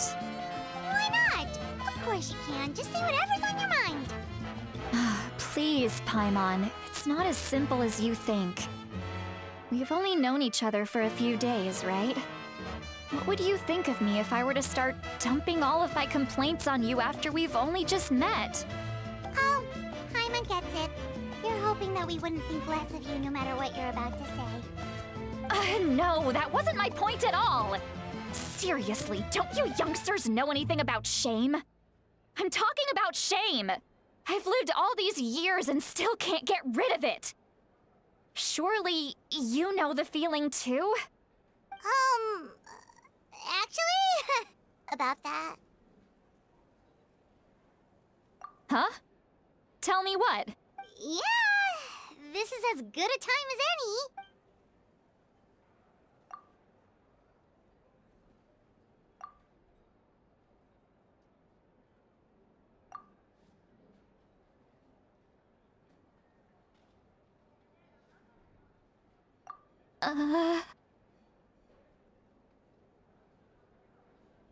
So, you heard my...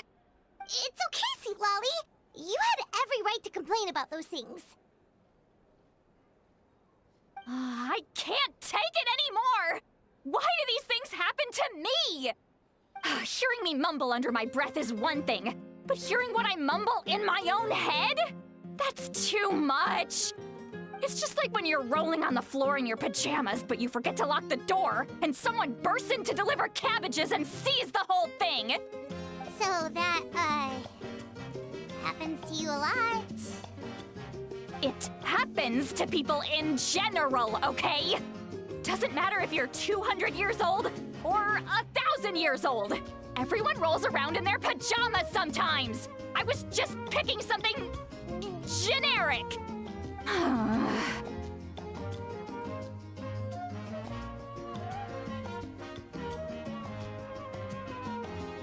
Take a walk with me. I have things to share with you. Looks like she's completely given up. Like those criminals who just confess everything and accept their fate.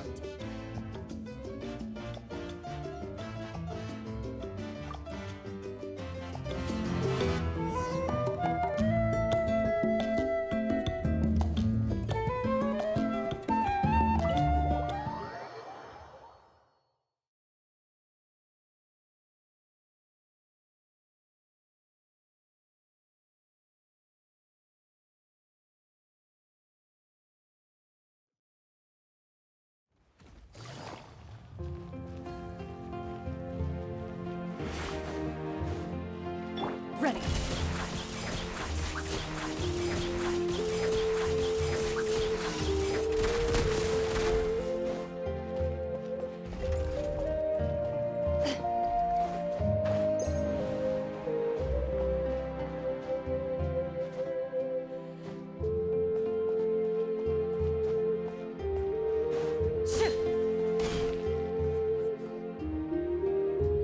Well, great view, right? I love coming here by myself. Wow, it's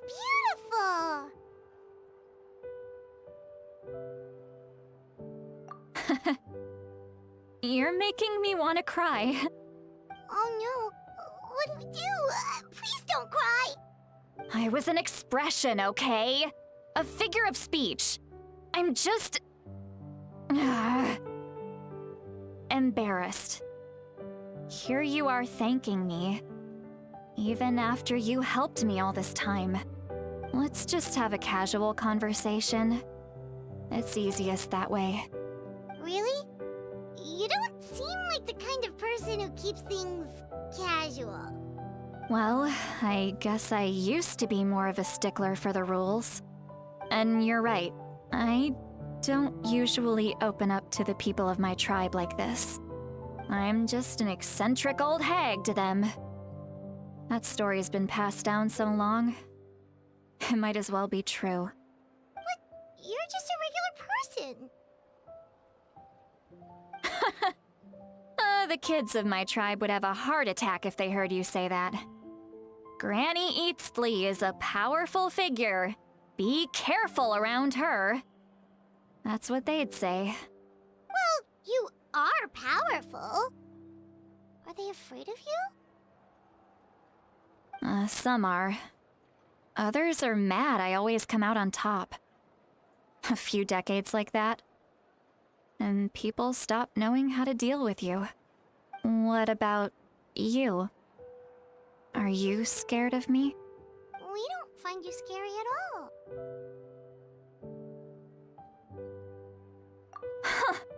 That's because you're not from my tribe. You don't know how many delusions of grandeur I've destroyed just by existing.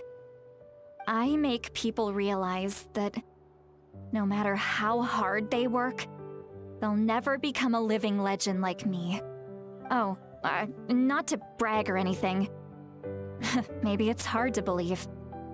Just pretend I never said anything. We believe you. Shilonen has full faith in your abilities, and Auroran didn't seem scared of you. He thinks of you as his granny, right? Yes, but Auroran's a special case. Mawika already told you about her plan. And you've given so much help to Auroran and me. You deserve to learn the full truth. Auroran's not like other people. As I mentioned, he was abandoned as a child. The reason being, his soul is incomplete. The Masters of the Nightwind view this as a bad omen. capable of bringing about illness and misfortune. No one knows who his parents were. He was just left on a rock in the wilderness.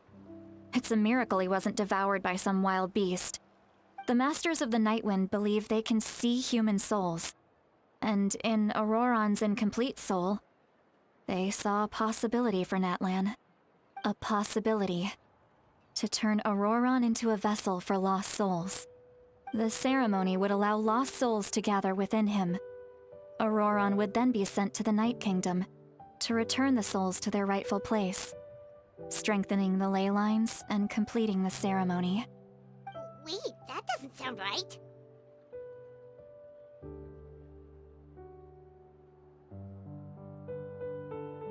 Now you see the problem. When damage occurs to the Night Kingdom, the souls held within disperse and remain adrift, unable to find a way back to the ley lines. This loss of souls damages the Night Kingdom even further. The ceremony can send back countless souls at once, which would benefit the Night Kingdom and the souls themselves. Of course, the vessel, Auroron, would be sacrificed in the process. I wasn't surprised the chief at the time came up with the plan. The ley lines were already in a terrible state. A suitable candidate for the ceremony appears, and now you have the chance to make things better. Of course you're going to take it. When the chief asked for my opinion, I didn't give my approval, but I didn't object either. So they went ahead with the ceremony. It failed, and Auroron escaped with his life. Pathetic, isn't it? By not objecting, I basically gave them the go-ahead. Maybe they didn't have my explicit approval, but it's not like I did the right thing. If the ceremony was successful, Auroron would probably be dead. Of course, in my tribe, death is rarely something to fear. But what kind of message would we be sending by sentencing a newborn to death? By using a human life as a tool? It's not right. So, when I learned the ceremony had failed, I was ashamed by my inaction, and absolutely relieved by the result. The plan was never a secret. Or, I guess I should say, there was no point to keeping it a secret. A simple investigation from Auroron would reveal everything. Everyone thought he would be happy he survived, and he never really said anything to the contrary. But just as I was about to put all of it behind me, he asks this question. Would Natlan have been saved if the ceremony succeeded? Wait, but it's not his fault. He knows that, but he still feels guilty. Auroron has a strong ability to perceive souls, more than any of us. He understands just how dire the situation with ley lines has become. Maybe he chose to work with the Fatui because he still thinks he owes a debt to Natlan. I can only imagine what they told him. Traveler, didn't the captain say he found a way to solve the crisis? Maybe that's what brought Auroron into this. Anyway, we can't just let things go on like this. We have to convince him to come back!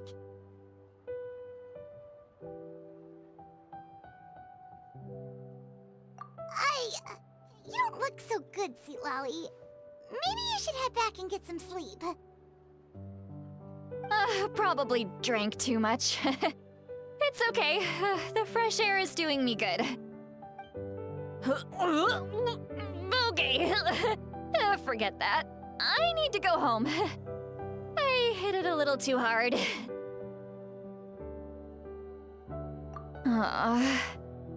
You've helped me so much already.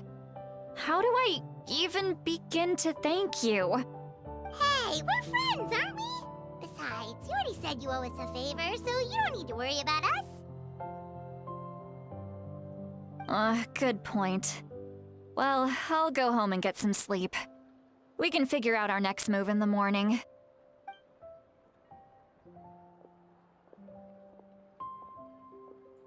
Friends. I like the sound of that. Auroran's probably back with the captain, don't you think? You mean about the backup plan? Do you really believe what the captain told us? Yeah, you're right. We should just go to her directly. But she's probably asleep. We can find her first thing in the morning. For now, let's... go to bed.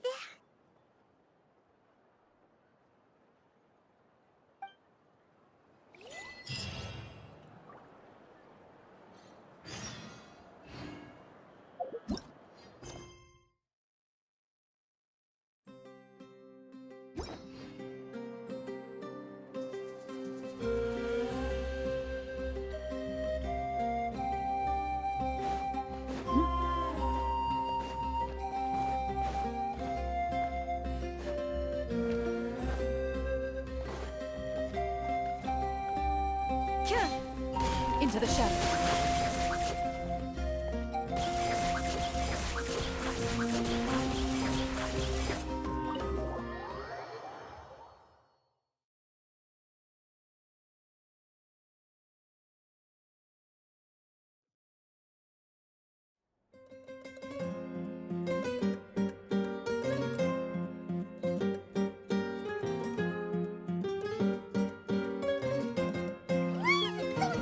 Outside.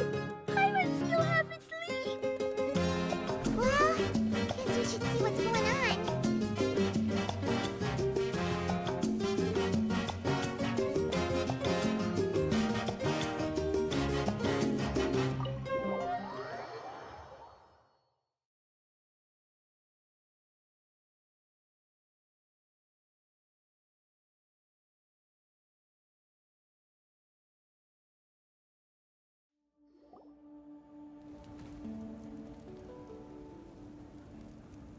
You're already here. I was just about to come get you. Wow, you're up early. That's impressive, especially after all the drinking last night. Let's not bring up last night. I'm embarrassed about the whole thing. Anyway, I was also woken up by the commotion. Looks like all the warriors from the stadium are on the move. I heard many areas have been attacked by the Abyss, including the Masters of the Nightwind. I need to head back right away. The Abyss attacked again? Are you sure you can handle it on your own? Do you need our help? I'll be fine. We also have the support of the warriors stationed at the various outposts. Given the quick response, things shouldn't get too serious. The stadium could always use more manpower, so you should join the forces here. I'm done making excuses for him. He's not a child anymore. He needs to take responsibility for his actions. I was the one who vouched for him, so I need to report back to the Speaker's Chamber. I'll accept however they choose to handle the situation. But I should be able to convince them to let me go back to my tribe first to deal with the attack. As for the ancient name, once we handle this crisis, I'll talk to Shilonen right away. Don't worry, I never forget a promise to a friend. Thank you. All right, I need to start heading back. She left in a hurry. The situation must be really serious. Looks like a lot of people are heading to the stadium. Let's see what's going on.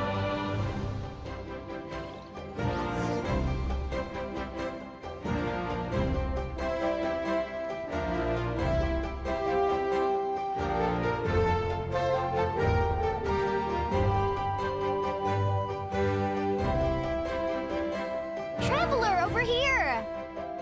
Perfect. Our star Outlander has appeared. Oh, you're all here! But, what's with the whole Star Outlander thing? Just my way of saying how awesome you are. We've got a real emergency on our hands, so this is the perfect time for you to show off your skills. Alright, but can we get a quick rundown of the situation first? The Abyss suddenly attacked the Collective of Plenty, the Masters of the Nightwind, the Children of Echoes, and a number of our camps and outposts in the wild. Yes, and the attacks are increasing in frequency. The tribes have plenty of defenses, so they're safe for now, but I can't say the same for the adventurers and merchants stuck in the wild. Chaska and I have been searching for survivors and treating the wounded. We just got back, but we need to head out again soon. I plan on heading back to the Collective of Plenty, just in case my tribe needs me. What about you, Mualani? Where are you gonna go? I'll go help the Children of Echoes. They're the closest, so I can start fighting right away. What about you guys? We could go together. Yeah, that does sound important. No worries. Just leave the Children of Echoes to us. Who knows? Maybe yours truly will have the Abyss on the run by the time you're finished. That would be pretty great, actually. I hope my tribe gets through okay. It'll be fine. Your tribe doesn't do all that bodybuilding for nothing. Let's part ways here for now. And most importantly, be careful, everyone. Oh, and some of us need to avoid getting contaminated by dangerous-looking substances. That will make my job a lot easier. Koichi, do we really have to do this now? It's alright. She's just looking out for everyone. Alright, let's hurry up and talk to the Pyro Archon so we can help the others.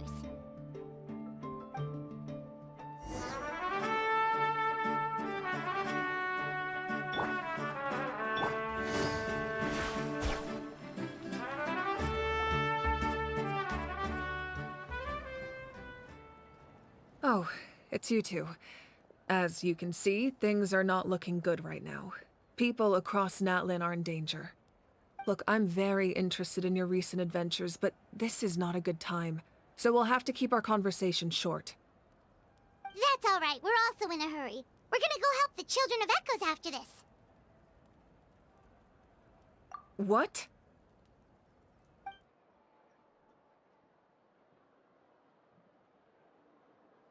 So he thinks my plan is too risky. He thinks I'm being stubborn.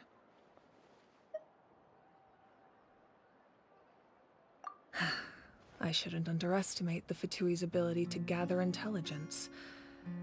The Gnosis does have that function, but there's more to the story. I will answer you honestly, but you must help me keep this a secret. I can use the power of the Gnosis to save Natlan, but it comes at a heavy price. The Gnosis would drain all the souls and memories from the Night Kingdom and weave them into a giant net, which would surround the ley lines and protect them against abyssal corrosion. Wait, you can use souls to weave a net? But does that mean... Yes. It means sacrificing those souls in the process. Souls are just another form of life. The cruelty of this method is self-evident. The Night Kingdom not only houses the souls of the dead, but also our memories and legends. Using the Gnosis means converting all three into material for the net, erasing our history and culture. Even then, the net can still become corroded. If we cannot find a way to repair the damaged ley lines before that happens, then all those sacrifices are for nothing. Given the enormity of the price, it's a solution I refuse to consider right now. I want us to win, but I also care about how we win, and what that means for us in the end. Now it's true, both plans come at a risk, but after weighing our options, this is our best bet. Natlan is unique among the nations of Teyvat. Given the ever-looming threat of the Abyss, the Pyro Archons had to account for the worst-case scenario. Having a contingency plan is our duty, not just to the people of Natlan, but to all who live on this continent. Still, this has always been a well-kept secret. I'm very curious how the captain learned this information. Oh, one more thing? The captain said he found another way to solve the problem. Could be equally as extreme, though. Without the Gnosis, he should have no other option. But I see no reason for him to lie. Seems like our only path forward is to track him down, so he can answer that question for us.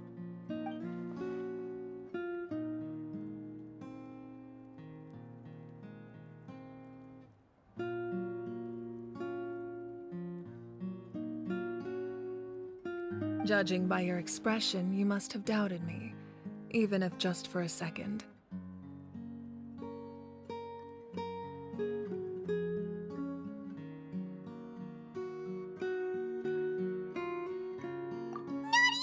little. We would never. Wait, what are you talking about, Traveler? Just as expected. I appreciate your sincerity. Maybe it was out of caution, anxiety, or simple curiosity, but know this. No matter what, our goal remains the same.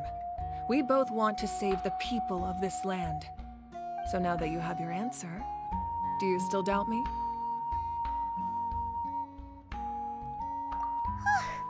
You scared, Paimon. You've really got a lot of guts, Traveler. That's a good thing. Oh, and feel free to call me Mawika. It's what all my friends call me, and I like it that way. As for the captain, the intelligence officers we assigned to the Fatui should be back soon. We'll get our answer then. That's great. Sounds like we just have to wait a little longer.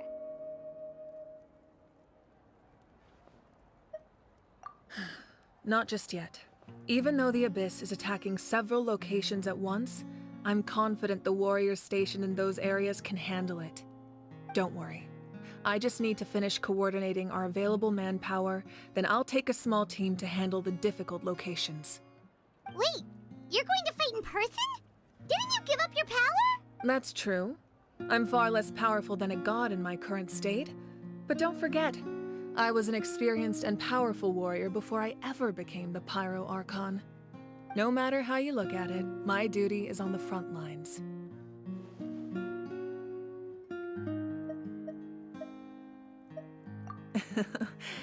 I just think there's strength in numbers. If the people feel emboldened, that's just a bonus. Anyway, even if we respond to these threats in time, it's not a permanent solution in the long run. I've considered moving my people to other nations, but given their close connection to the Night Kingdom, a forced evacuation would have devastating consequences. I've told the chiefs of each tribe to strengthen their defenses and advise people against leaving their settlements. Now, I just need to find the right time to disclose the true nature of the crisis to the people of Natlan. Paimon's a little worried about how people will react. Yes, but that won't be the only response. In any case, that's for me to worry about. I'll let you know when we have more information on the captain. All right, we should head out. Maybe we can join up with Moani. She can't be too far ahead. No need to worry about me.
Noted.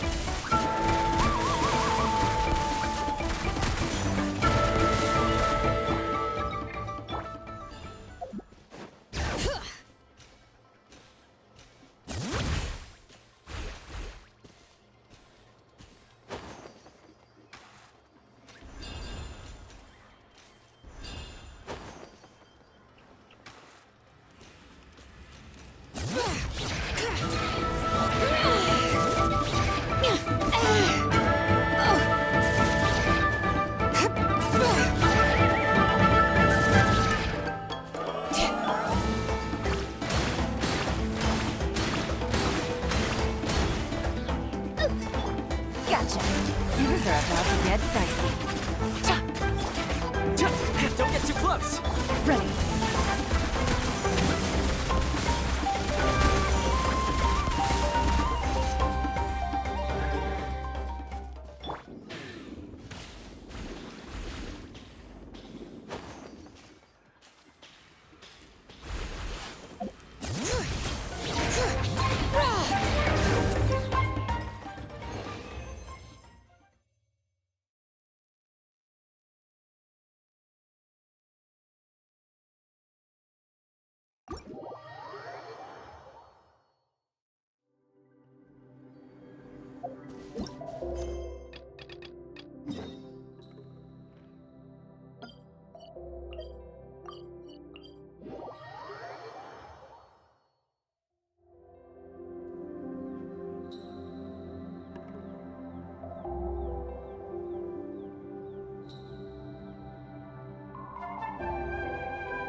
Into the shadows.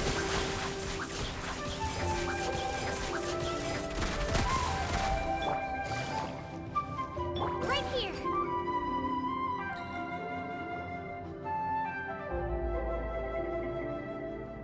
Quick, over here! To safety! Kachina, how many people do you have left?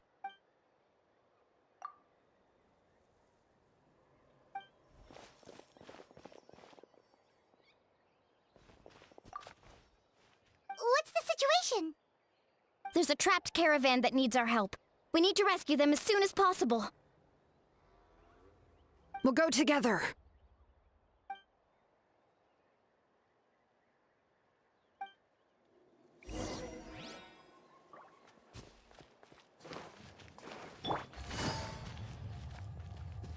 Right here.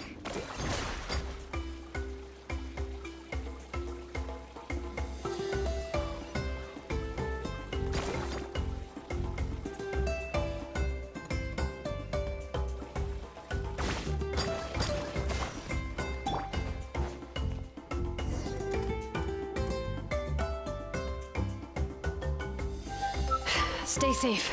We've got this. Hear the echoes of the valley! Woohoo! Check this out. Best of luck.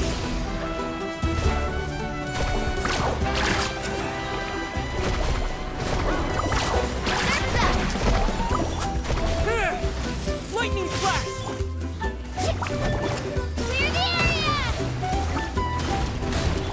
All right. Let's ride! Woohoo! First up!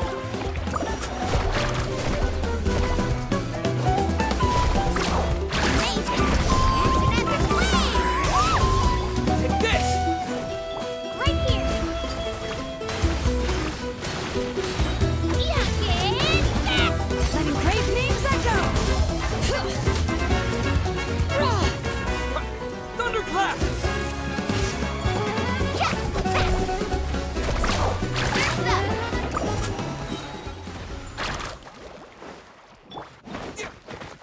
Lightning flash!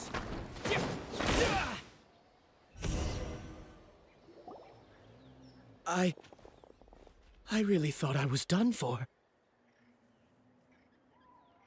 I can't thank you enough. Don't worry about it. We're just glad you're okay. Let's see. Your goods look fine too. Guess the Abyss isn't after Mora. That should be the last abyssal pylon near the Children of Echoes. By the way, where's Citlali? I thought she would come with you. The Masters of the Night Wind also got attacked, so she went back to help her tribe. She said we can deal with the ancient name later. That makes sense. The attacks are more urgent. Alright, this isn't a good place to talk. Let's head back to the tribe.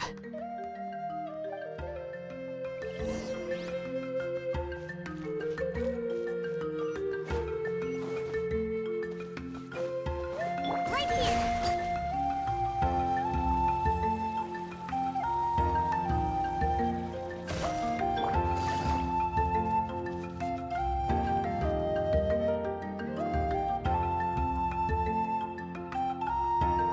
Looks like a few people were hurt after all. Oh, I should have got here sooner. The Abyss threw a lot at us at once. I rushed out as soon as I heard the alarm, and there were already so many monsters. Before long, Kachina brought over a whole group of warriors, and just like that, we destroyed several pylons as a team.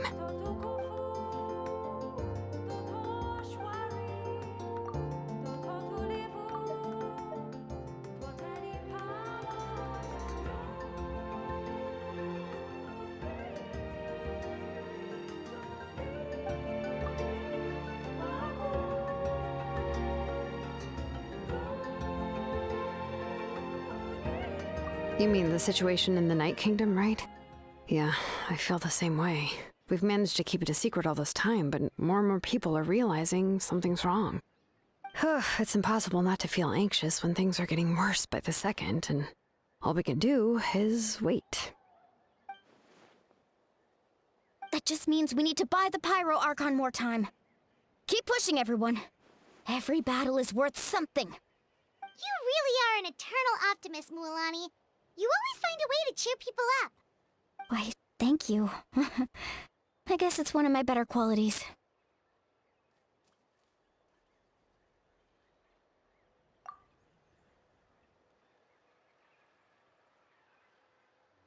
So, specifics aside, the Pyro Archon confirmed the Gnosis can resolve the crisis, but it comes at a huge price. And somehow the captain finds out about it, goes to fight the Pyro Archon, and calls her out for having a solution but refusing to use it. Honestly, if he has the same information as us, I can't really blame him.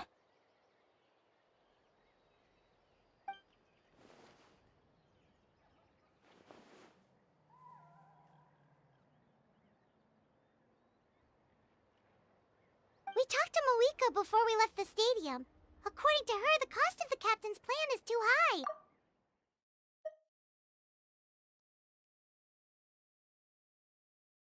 And, well, it makes sense. If that was truly the better choice, she would have picked it. Yeah, I trust the Pyro Archon. When I was upset about Kachina's disappearance, she was really sincere and patient with me. Plus, she burned down all those precious mementos for Kachina. She's already proven how much she values even a single person's life. When it comes to Natlan's survival, there's no way she would hold back. I agree. Maybe the captain weighed the costs and came to his own conclusion, but I'm sure we have different priorities. Life is important, but so are history and memory.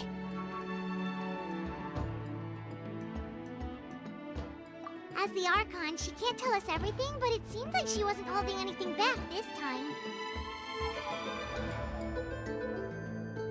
The next question is, if the captain found a new way to save Natlan, how come the Pyro Archon has never heard of it?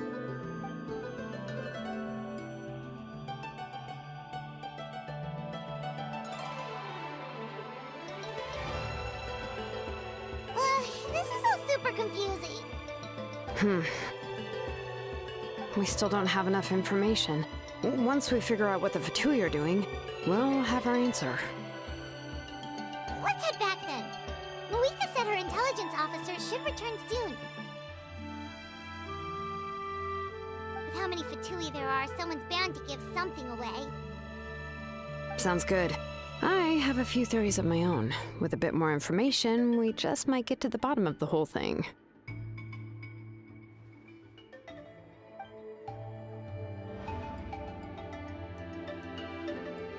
I was just about to ask. Count me in. If I was just a bit faster, we could have prevented a few people from getting hurt. People who could help us in the next battle. It's all a chain reaction.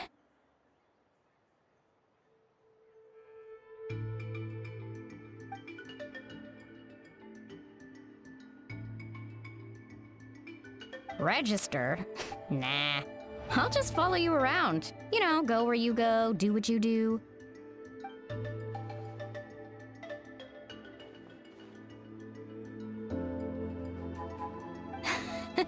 You got it. I just don't want to make the trip back. It's so far. Alright. See you all later. Let's get together and celebrate once this is over. Oh, you betcha!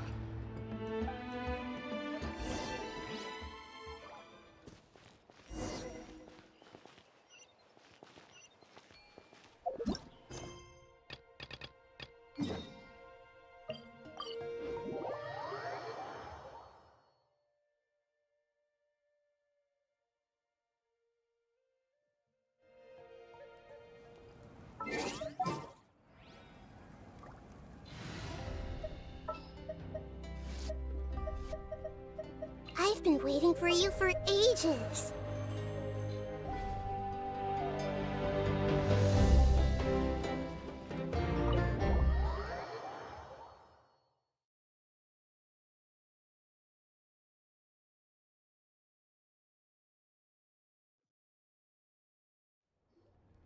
Moika! Oh, Chaska and Koichi are here. Wait, are you okay, Koichi? I'm fine. No need to worry. They ran into the Fatui while out on a mission and decided to follow them. The Fatui?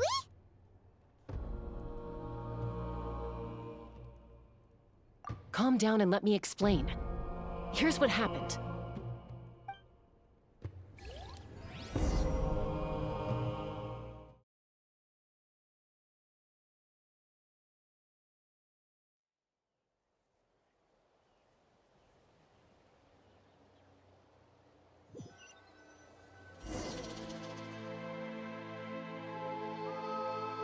Watch out. It's the Fatui. Were they attacked by the Abyss? No, wait. It looks like they're protecting a group of travelers. Over there. Do you see? You're right. That's a traveling group from Natlan. Could they be trading for something? Let's keep observing for now. We're glad you're okay.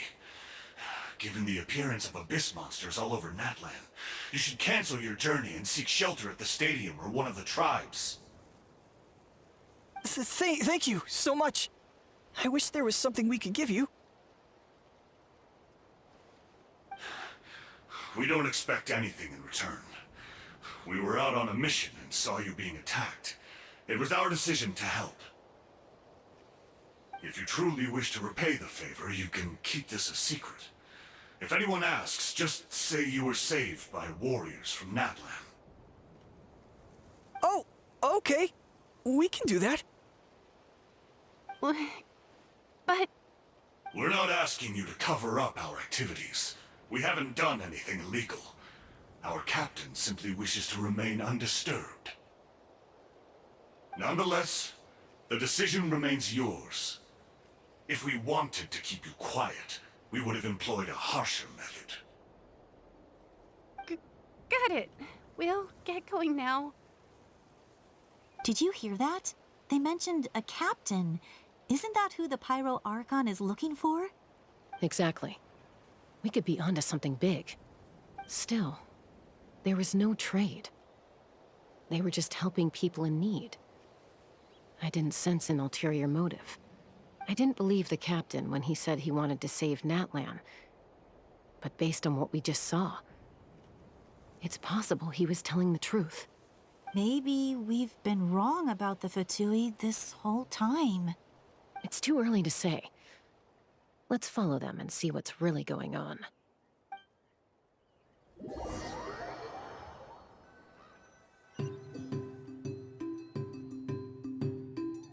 So this is where they were headed. Looks tricky. It's heavily guarded on all sides.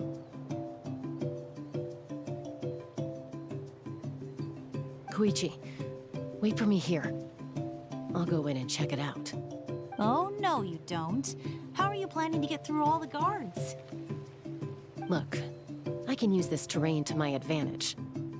With our tribe's special way of getting around, I doubt they'll see me coming. We still can't see anything on the inside. What if you can't find cover? You won't have anyone to watch your back if you go in alone. The more heavily guarded the location, the more valuable the secrets. Even if the captain isn't here, we can still figure out what the Fatui are planning. That intel is worth the risk. Fine. You're not gonna listen to me anyway, so let me come with you. That's even more risky. You've been running around saving people for days. You're already at your limit. I'm confident I can protect myself. I'm not sure you can say the same. At least right now. I can. You really believe that? Fine, don't believe me. But you can't honestly tell me infiltrating a heavily guarded Fatui hideout all on your own sounds more reasonable. You know, growing up, even if I insisted on doing something, it never gave you any trouble. I'm not sure you can say the